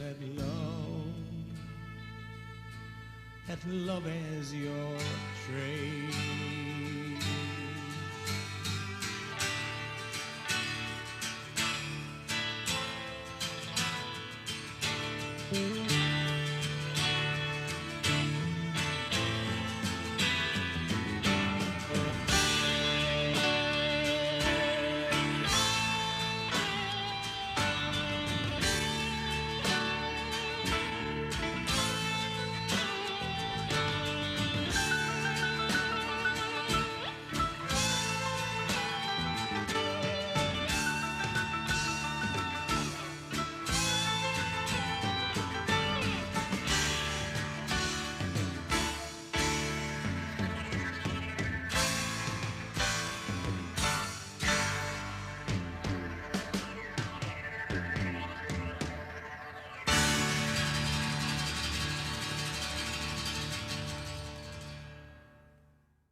I let time go lightly when I'm here with you. I let time go lightly when the day is through. Keep a watch on time when I've got work to do. But I let time go lightly with you.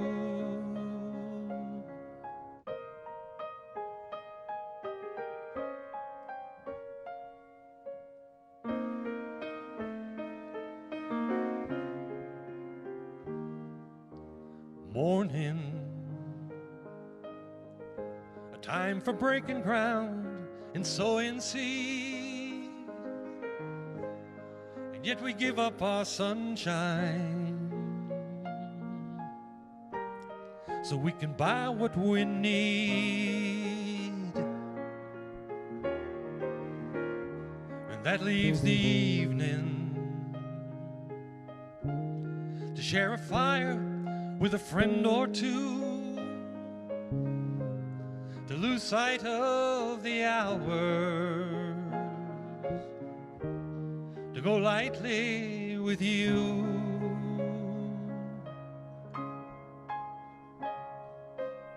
I let time go lightly when I'm here with you. I let time go lightly when the day is through. Keep a watch on time when I've got work to do. But I let time go lightly with you.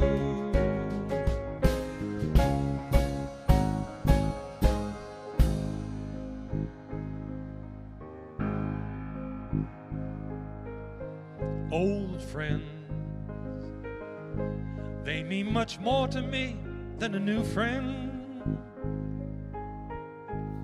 'cause they can see where you are and they know where you've been.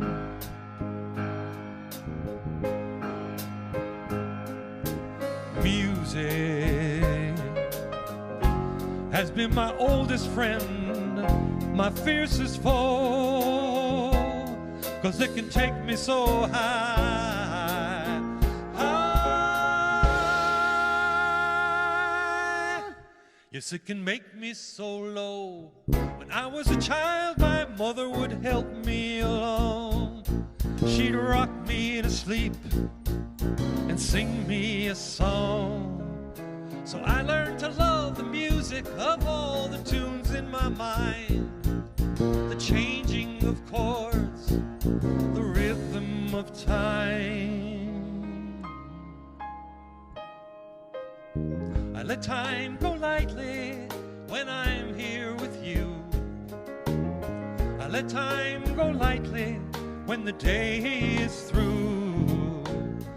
Keep a watch on time when I've got work to do. But I let time go lightly with you. Yes, I let time go lightly. I'm with you and a fire and a friend or two. A friend or two and you.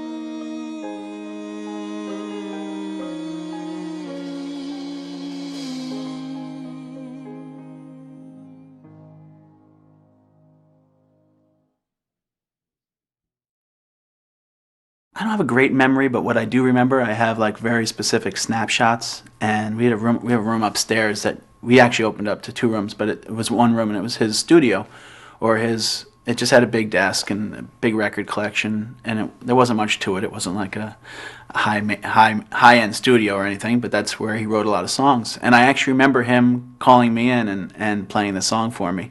I don't know if it was the first time, I just remember it. And I guess just like everything else I'm saying, I think it was that feeling of being included, or that inclusive like vibe, like, hey, this is yours, so, have fun with it. So, my mom always called it the dirty diaper dance, which was, it was just basically, it wasn't real complicated, it's pretty much just rocking back and forth. But that, it was when I was allowed to do my thing and have my own little shtick, so that's my memory of it, we almost developed, I went to school, so there's no way I could have been on the road as much as I remember that I was in my head, I'm sure I only joined him for like 5 to 8 shows a year or so, or maybe, but I don't even, maybe it was a dozen, I have no idea, but in my head I was out, on the road with him for like, 100 shows a year, living the grind, whatever else. But So we did develop a little shtick where he would act like he forgot my age and say just 4 years old in the song, but I would be 7, and I'd nudge him on the stage and say, no, I'm 7, and he'd have to go, oh, sorry, I messed it up again. So that's personal in that respect, like just remembering moments like that. This is a very short story song about the Cats in the Cradle kid, my son.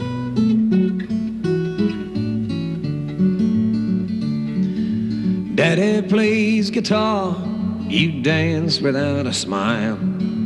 Kid, you may not have great rhythm, but you sure got style.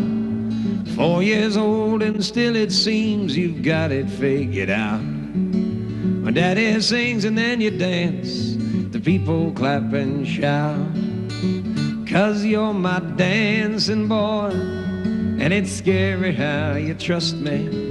Just one look from you and I come pouring out like wine. You're my dancing boy, I'm sure by now that you must see your dancing means much more to me than any dream of mine. I'm proud when you are with me and my heart lives in my throat. And when you start to strut your stuff, my eyes go all afloat. And when I have to leave you home, as sometimes it must be, I always feel I leave behind far too much of me. 'Cause you're my dancing boy, and it's scary how you trust me. Just one look from you and I come pouring out like wine. You're my dancing boy, I'm sure by now that you must see your dancing means much more to me than any dream of mine. Do it, kid.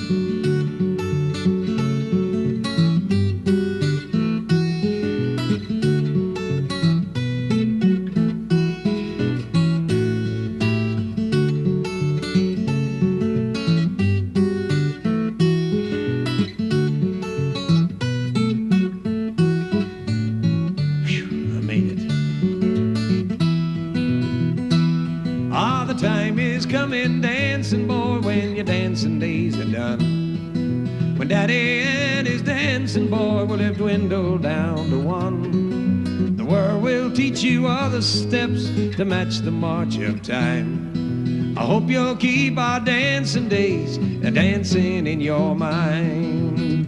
I do your dancing boy, 'cause it's scary how you trust me. Just one look from you and I come pouring out like wine. Do your dancing boy, I'm sure by now that you must see your dancing means much more to me than any dream of mine.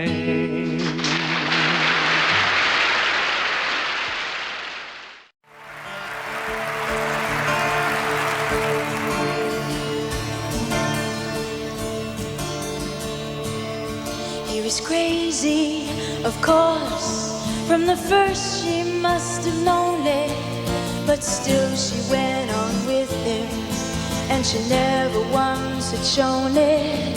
And she took him off the streets, and she dried his tears of grieving.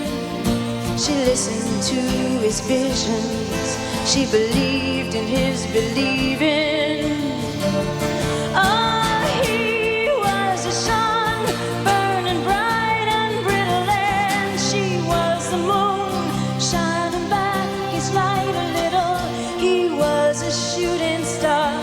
She was softer and more slowly. He could not make things possible, but she could make them holy, holy.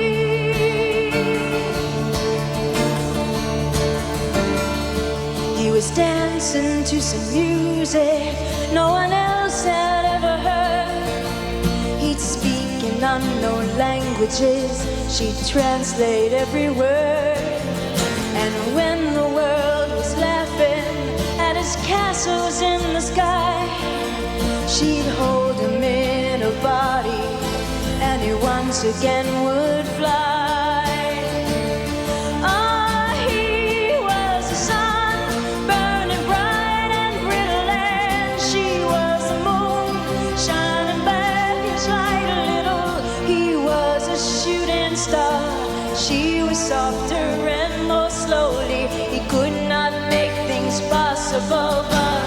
she could make them holy, holy.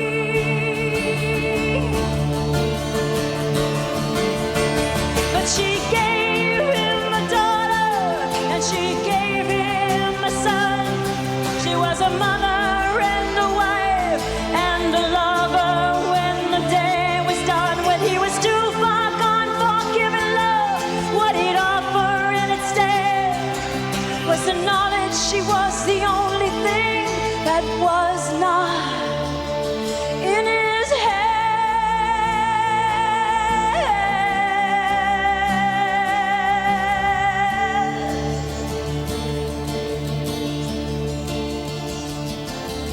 He took off east one morning in the rising sun's red glow. She knew he was going nowhere, but of course she let him go. As she stood and watched him dwindle, much too empty to be sad, he reappeared beside her and said, "You're all I've ever had."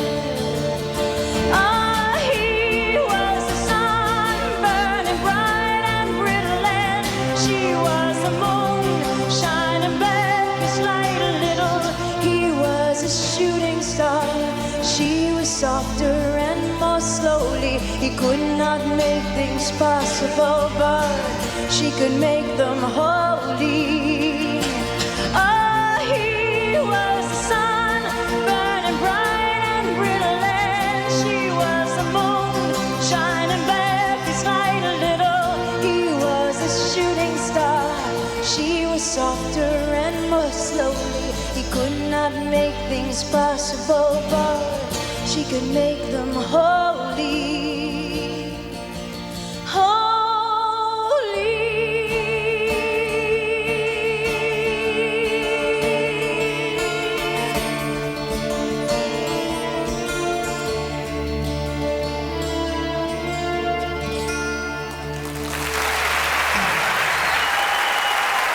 We miss you.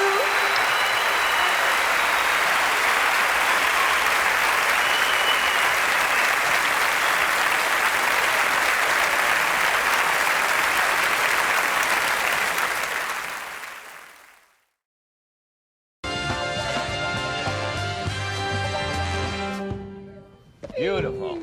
You're an old Frisbee man, aren't you? Is Harry going to do the other number now? Is he set up? You still here? They've been sitting there all this time? 27 minutes. All right, 27 minutes. Harry's been sitting there. Once again, here is Harry Chapin. Thank you. I think most of us one time this summer happened to glance in on the Watergate hearings and had all kinds of mixed emotions. I came out with no answers, just some questions.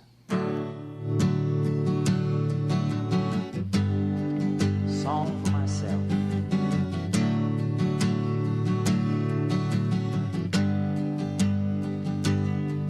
It's a song for myself.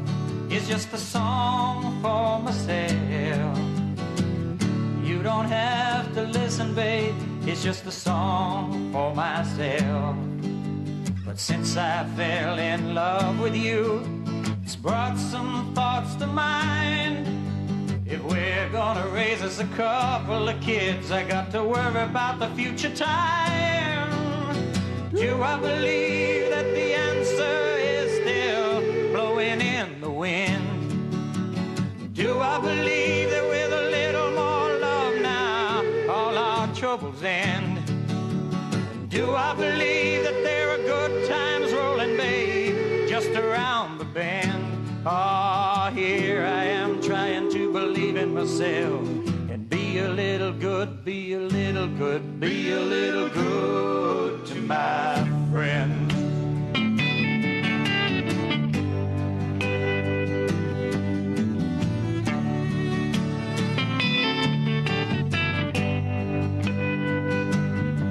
It's just a thought that was in my mind. It's just a thought that's in my mind. You don't have to think it, babe. It's just a thought that was in my mind. But no one's wrote a protest song since 1963. Are we all gonna listen to the molded gold and say, just let it be? Do I believe that the answer is still blowing in the wind? I don't believe it. Do I believe that with a little more love now, all our troubles end? I don't believe it. Do I believe that there are good times rolling, babe, just around the bend?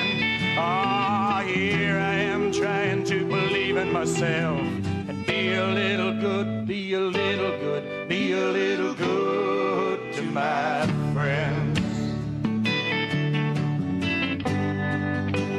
Oh, be a little good, be a little good, be a little good, be a little good, be a little good, be a little good to my friends now. Be a little good, be a little good to my friends now. It's just a song for myself. It's just a song for myself. You don't have to sing it, babe. It's just a song for myself. But it seems my generation should have something more to say.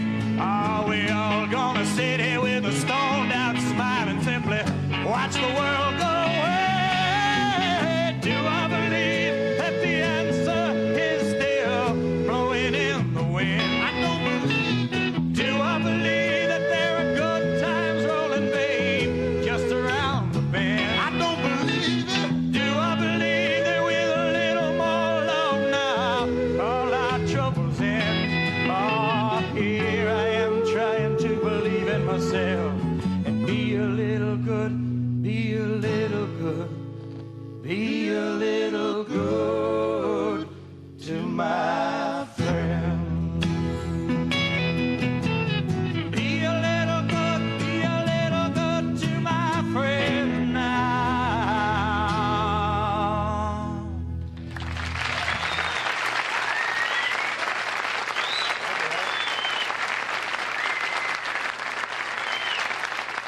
Thanks, Ray. We'll be right back with Monty Rock in just a moment.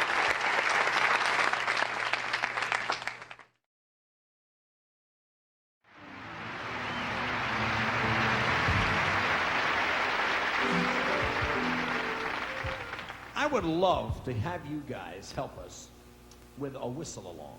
Now, this is a song that you've heard before, and I've never, ever thought or seen that anybody's done this. Okay, it goes like this.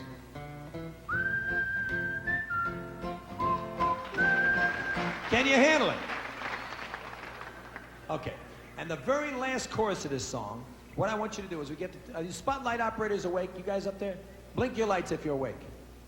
Okay, they are awake. Thought they were union men for a minute.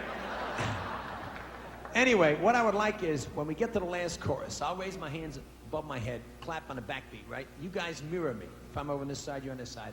These guys up top will take their two spotlights and spin them around the crowd like it's a prison break, okay? Now, basically, we're doing this to entertain the cheap seats up there, because what it's going to look like to them up there is about 3,000 or 4,000 leg worms lying on their backs having an orgy. Okay? Are you excited up there? Okay, here we go. You got to start it out.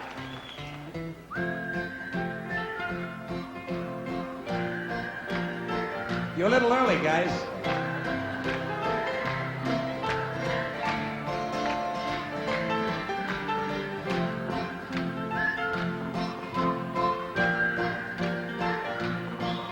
I've wondered what 3,000 puckers look like. Okay, big climax later on. Here's the story. There you stand in your dungarees, looking all grown up and so very pleased. When you write your poems, I got so much to say. When you speak your dreams, it takes my breath away. You know I want to be a ball player, a regular slugging fool. But I guess our dream must wait a while until we finish school. Now keep it up. And so you and I, we watch our years go by. We watch our sweet dreams fly far away.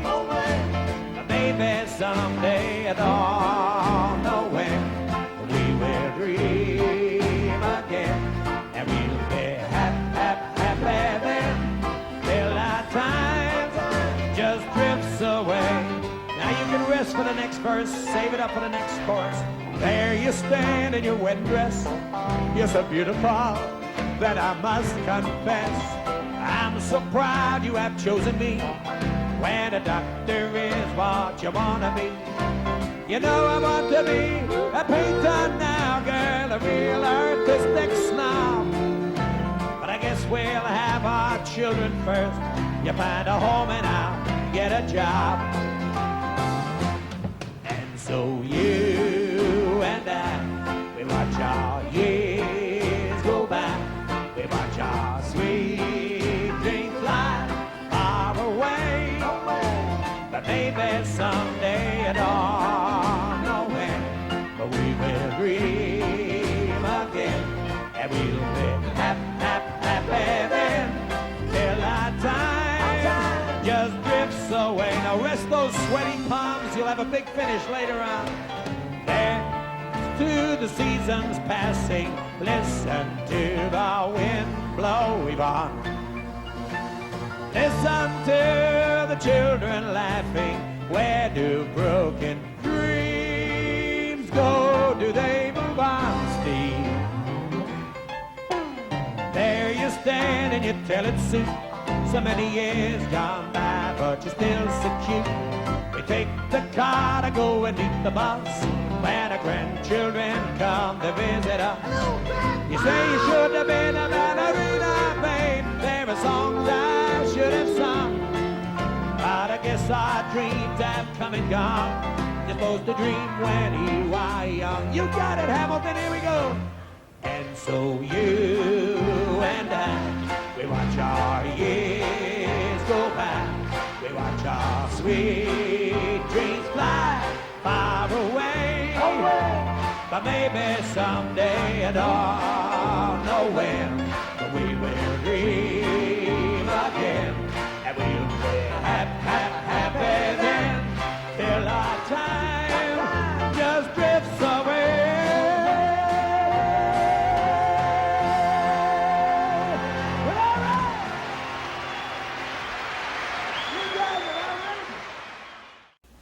Actually, it's a song that I wrote, I got about 6 or 7 years ago at the Valley Stream Long Island Railroad station.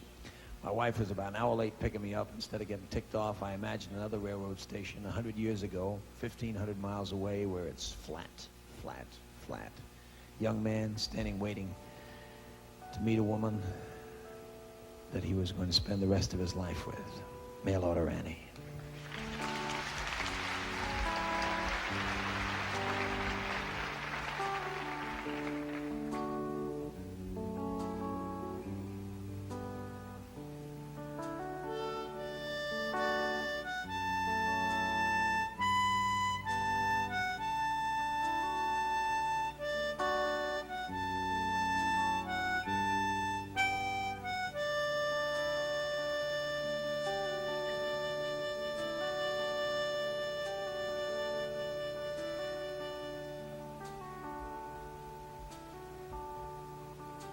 At first I did not think it could be you, but you're the only one that got off the train. So you must be my wife, Miss Annie Halsey. Yes, yes, yes I am your husband. Hello, I'm Harry Crane. Mail order Annie, never mind your crying. Your tears are sweet rain in my empty life. Mail order Annie, can't you see I'm trying to tell you that I'm glad you're here? You who are the woman who's come to be my wife. You know you're not as pretty as I dreamed you'd be.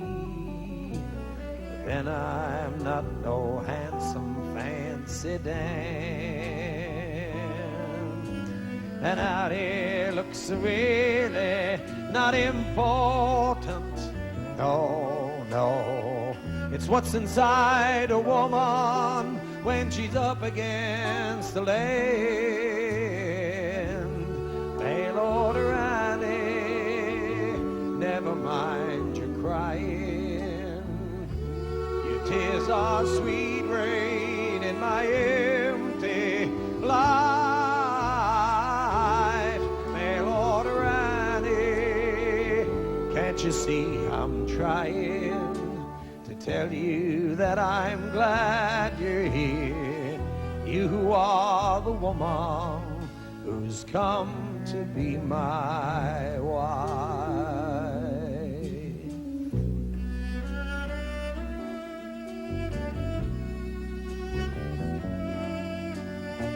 You know it's not no easy life you're entering.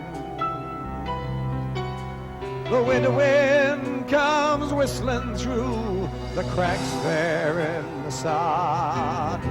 You know you'll never have too many neighbors.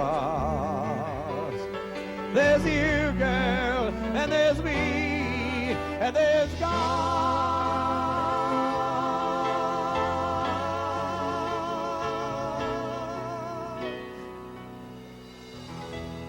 I am just a dirt man from the North Dakota plains. You're one girl from the city who's been thrown out on her own. And I'm standing here not sure of what to say to you, except that mail order Annie lets you and me go home. Mail order Annie, never mind your crying. Your tears are sweet rain in my empty life. Mail order Annie, can't you see I'm trying to tell you that I'm glad you're here? You who are the woman who's come to be my wife.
It was just after dark when the truck started down the hill that leads into Scranton, Pennsylvania, carrying 30,000 pounds of bananas.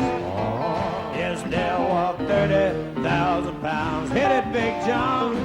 Oh, bananas.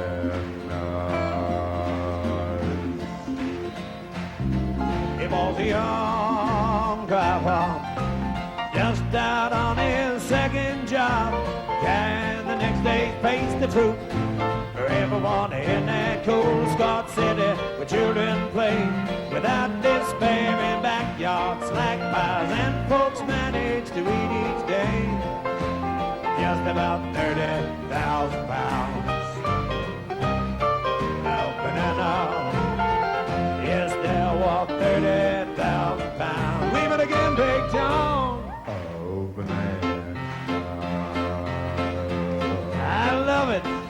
Now you got it from here on out, Hamilton. I want a lot of excitement. I want a lot of audience precipitation.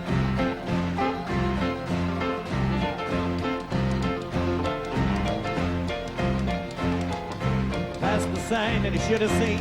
Saying shift the low, give a $50 find my friend. He was thinking perhaps about the warm breath woman who was waiting at that journey's end. Started down the 2-mile drop, the curving road that wound from the top of the hill. He was pushing on through the shortening miles to wound down to that depot. Just a few more miles to go. Then he'd go home and have her ease that long cramp day away in the smell of 30,000 pounds. Do it, everybody! Yes, there were 30,000 pounds. Louder! Here we go!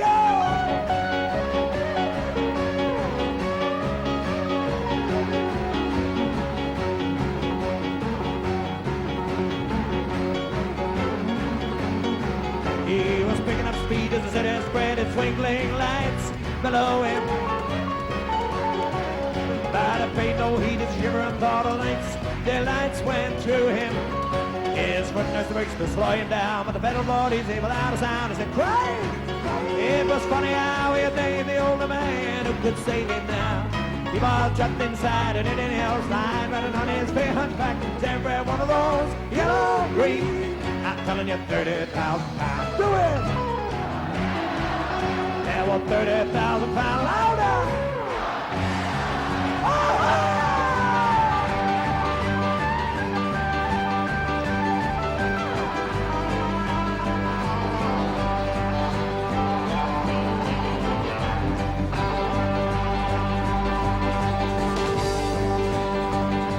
Well, they barely made the sweeping curve and then into that Steve's grave. And he missed the thankful passing bus at 90 miles an hour. And he said, "God, make it a dream." As he rode his last ride down. He said, "God, make it a dream." As he rode his last ride down. And he sideswiped 19 car cars, flipped off 13 telephone poles, hit 2 hours and through their trees. He crossed 7 people. Then he lost his head. And to mention an arm or two before he stopped. And he smeared for 400 yards along the hill that leads into Scranton, Pennsylvania. All those 30,000 pounds. You guess it, upstairs in the cheap seats. You can always count on the cheap seats.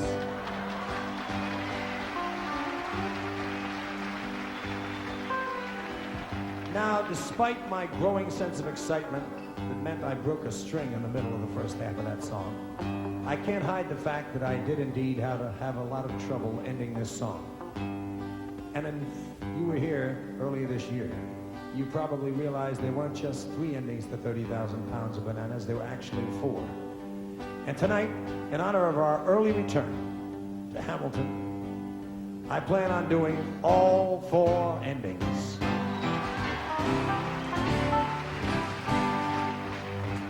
Now, I wish you'd help me out on the first ending, because maybe we can persuade the group they like it after all. It went like this. Oh, yes, we have no bananas. We have no bananas today. You got it, Hamilton. Here we go.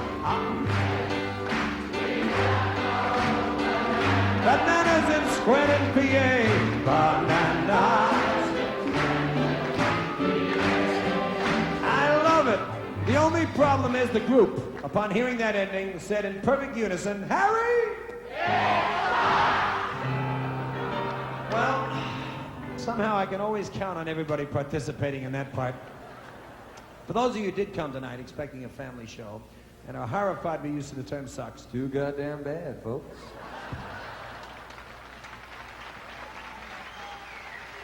At least don't be horrified by the use of the term sucks, because in this context it has nothing, and I repeat nothing, to do with the biological act performed between consenting or non-consenting adults. It is basically a technical term used in the music business, usually in reference to the Osmonds. So don't worry about it. Thanks, John.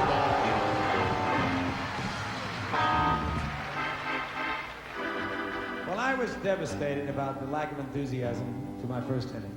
That's why I hurriedly wrote a second ending, this time in the country and western mode, complete with motherhood drums, on-papa bass, barrel house piano, weeping steel guitars, wailing fiddles, wailing Jennings, and most of all, good old country harmony by the Hamilton Memorial Shit-Kicking Country Choir.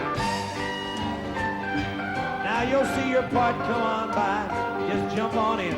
Keep your boots on. A woman walks into her room where her child lies sleeping. Oh, I love it. And when she sees his eyes are closed, she sits there so silently weeping. About 3,000 munchkins in here, and oh, she lives in Scranton, Pennsylvania. She never, ever eats. Do it to me, cheap seats. Not one of 30,000 pounds. Everybody hyperventilate, hold it on out. Swell as I raise my hand, sing with a lot of harmony, and then cut off clean. Oh, banana.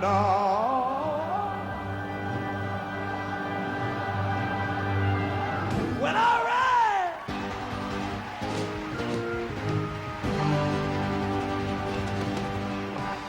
Unfortunately, that did not persuade the group, and once again they said, Harry! Well, you every year get better at that part, though, I'll tell you. Now, this is where the extra ending came in, because I knew I was in trouble. I figured, Chapin, if you can't win with choral magnificence, like the second ending, or indigenous humor, like the first ending, and you don't want to win with disco bullshit no matter what, it left only one other option, a quietly qualitative, understated Caribbean ending with Jimmy Buffett overtones, complete with hot sun, green coconut palms, blue water, white sandy beach, something like, I'm Chiquita Banana, and I'm here to say a beautiful bunch of ripe banana. Daylight come and she won't go home. Day-o, day-o.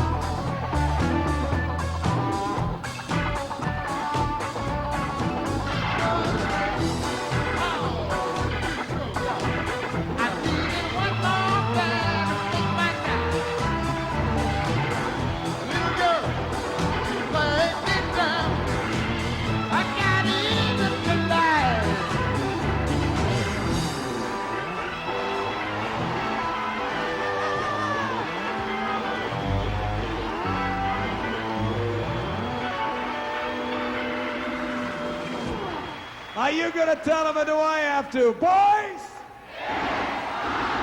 Finally, you see the man who told me about it on the bus says I went up the hill out of Scranton, Pennsylvania.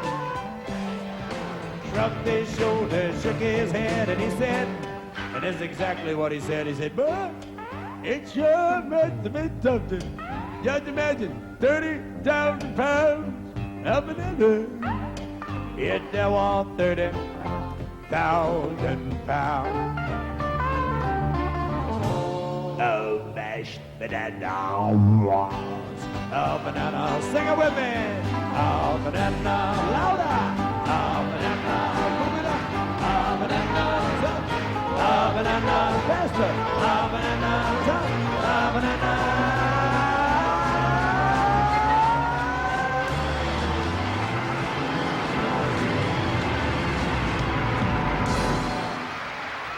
Well, all right, how about that?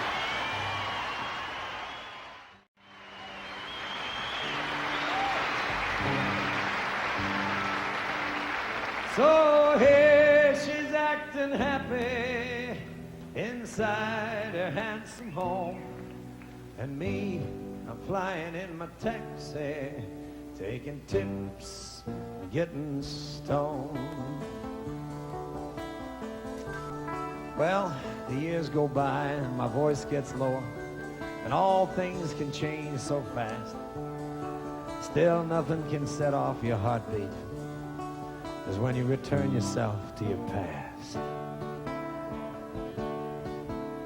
I got into town a little early, had 8 hours to kill before the show. First I thought about heading up north of the bay, then I knew where I had to go.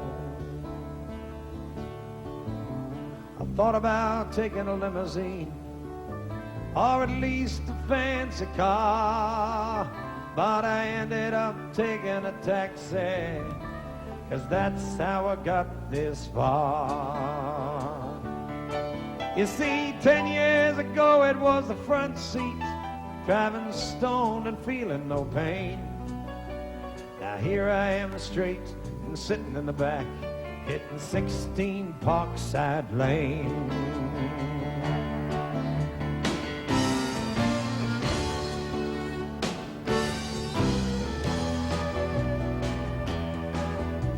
The driveway was the same as I remembered, and a butler came and answered the door. He just shook his head when I asked for her and said she doesn't live here anymore. But he offered to give me the address they were forwarding our letters to. I just took it and returned to the cabbie and said, I got one more fare for you. And so we rolled on into the city, up to a 5-story old brownstone. I rang the bell, it had her name on the mailbox. The buzzer said somebody's home.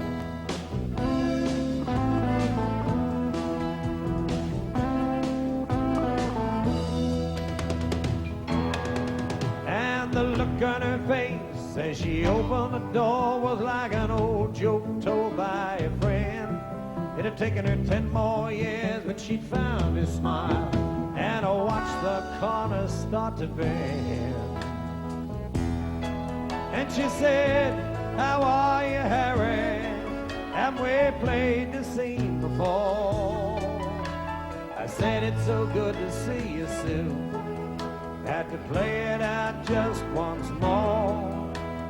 Play it out just once more.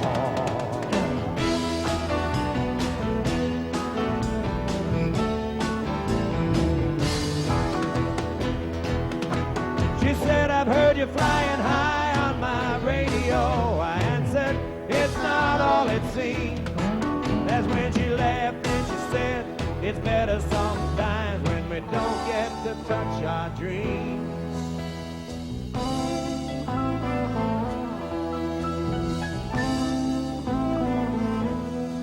That's when I asked her where was that actress. She said that was somebody else. When I asked her why she looked so happy now, she said, I finally like myself. At last I like myself.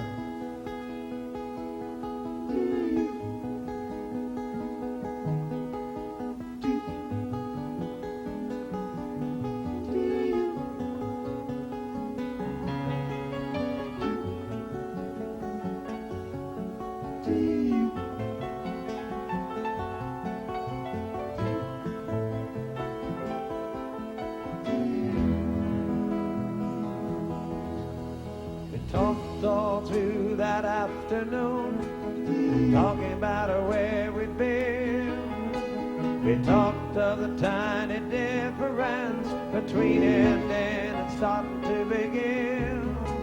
We talked 'cause talking tells you things like what you really are thinking about. But sometimes you can't find what you're feeling till all the words run out.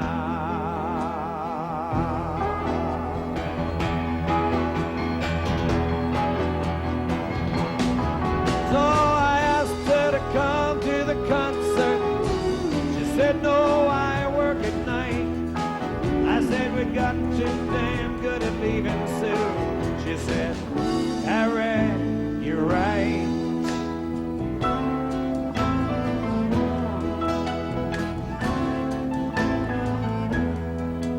Don't ask me if I made love to her or which one of us started to cry.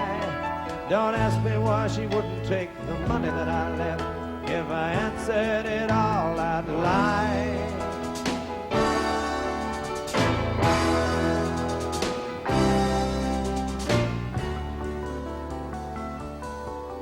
So I thought about her as I sang that night, and of how the circle keeps rolling around, and of how I act as I'm facing the footlights, and how she's flying with both feet on the ground. Yes, I guess it's a sequel to our story, from our journey between heaven and hell, with half the time thinking of what might have been, and half thinking just as well. I guess only time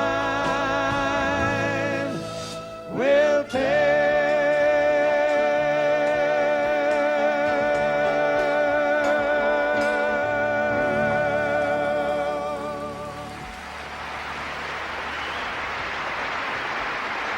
Thank you, Hamilton.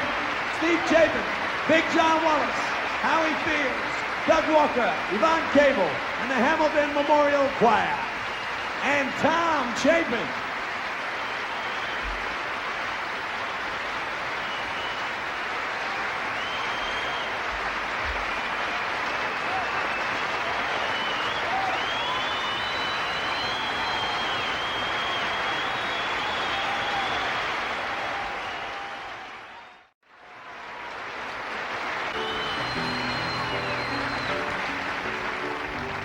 Oh, I've sung it all tonight. Almost every story that I know. And now when they turn out those spotlights, you know I'm never sure where I'm supposed to go. And I get so hoarse that I can't hit the high notes. It's just a whisper when I'm low. But when you sing from the inside, you know you hope that something shows.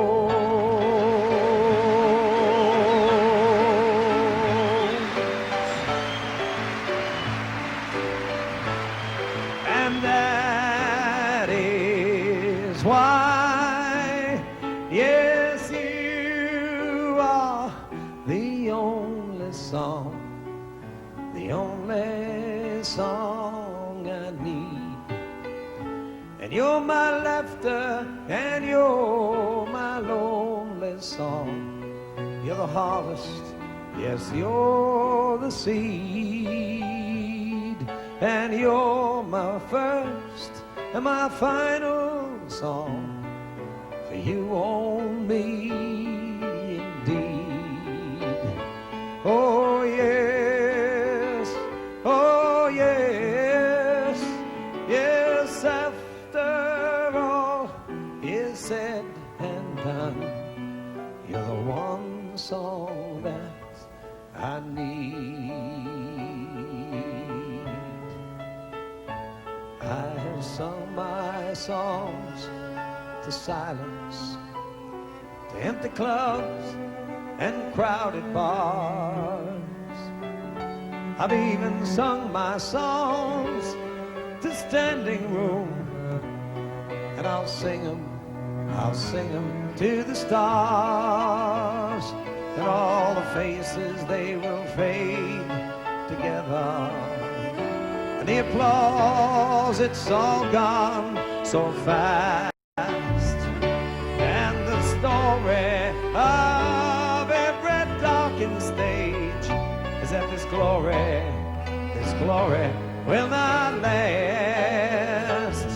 And that is why, yes, after all is said and done, you're the one song that I need.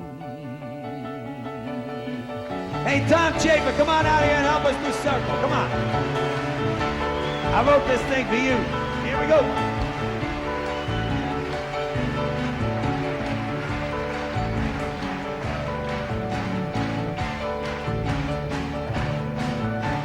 All my life's a circle, sunrise and sundown. Moon rolls through the nighttime till the daybreak comes around. All my life's a circle, but I can't tell you why. Seasons spinning round again, the years keep rolling by. Well, it seems like I've been here before, and I sure remember when.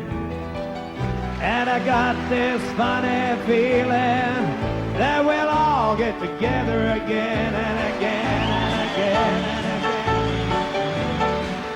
There are no straight lines make up my life, and all my roads have bends. There's no clear-cut beginnings, and so far no dead end. You think Steve should sing one time? I don't know.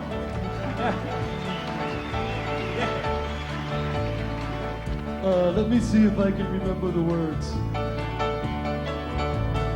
Well, I've found you 1,000 times. I guess you've done the same.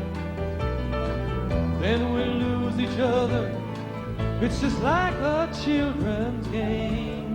But as I find you here again, the thought runs through my mind. Our love is like a circle. Let's go round one more time.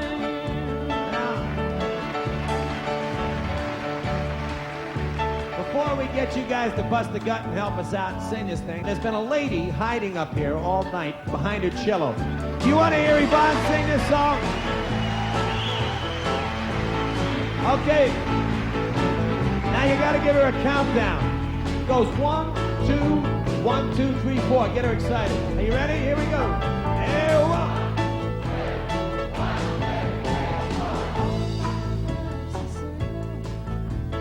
Sunrise and sundown, the moon rolls through the nighttime till the day comes around. Love it. All my life's a circle, but I can't tell you why. Seasons spinning round again, years keep rolling by. Here we go. Are you ready to feel this song, Hamilton? Okay, put your hands together, get on your feet, let's do this thing. And 1, and 2, and 1, 2, 3, 4. All my life, sunrise and sundown. Sunrise and sundown. Oh, go to the night time. Till the daybreak comes around. Till the daybreak comes around. All my life, I can't tell you why.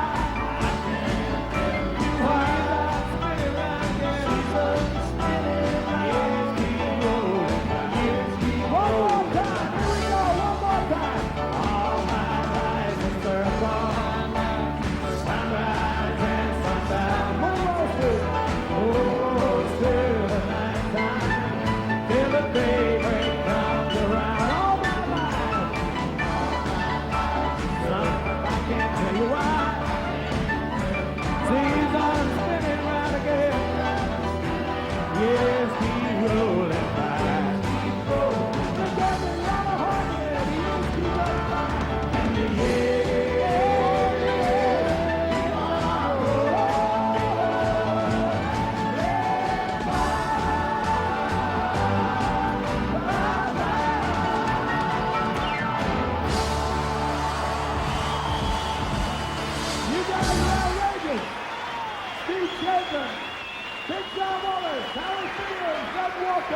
Yvonne Cable, Tom Chapin, and the Hamilton Memorial Choir.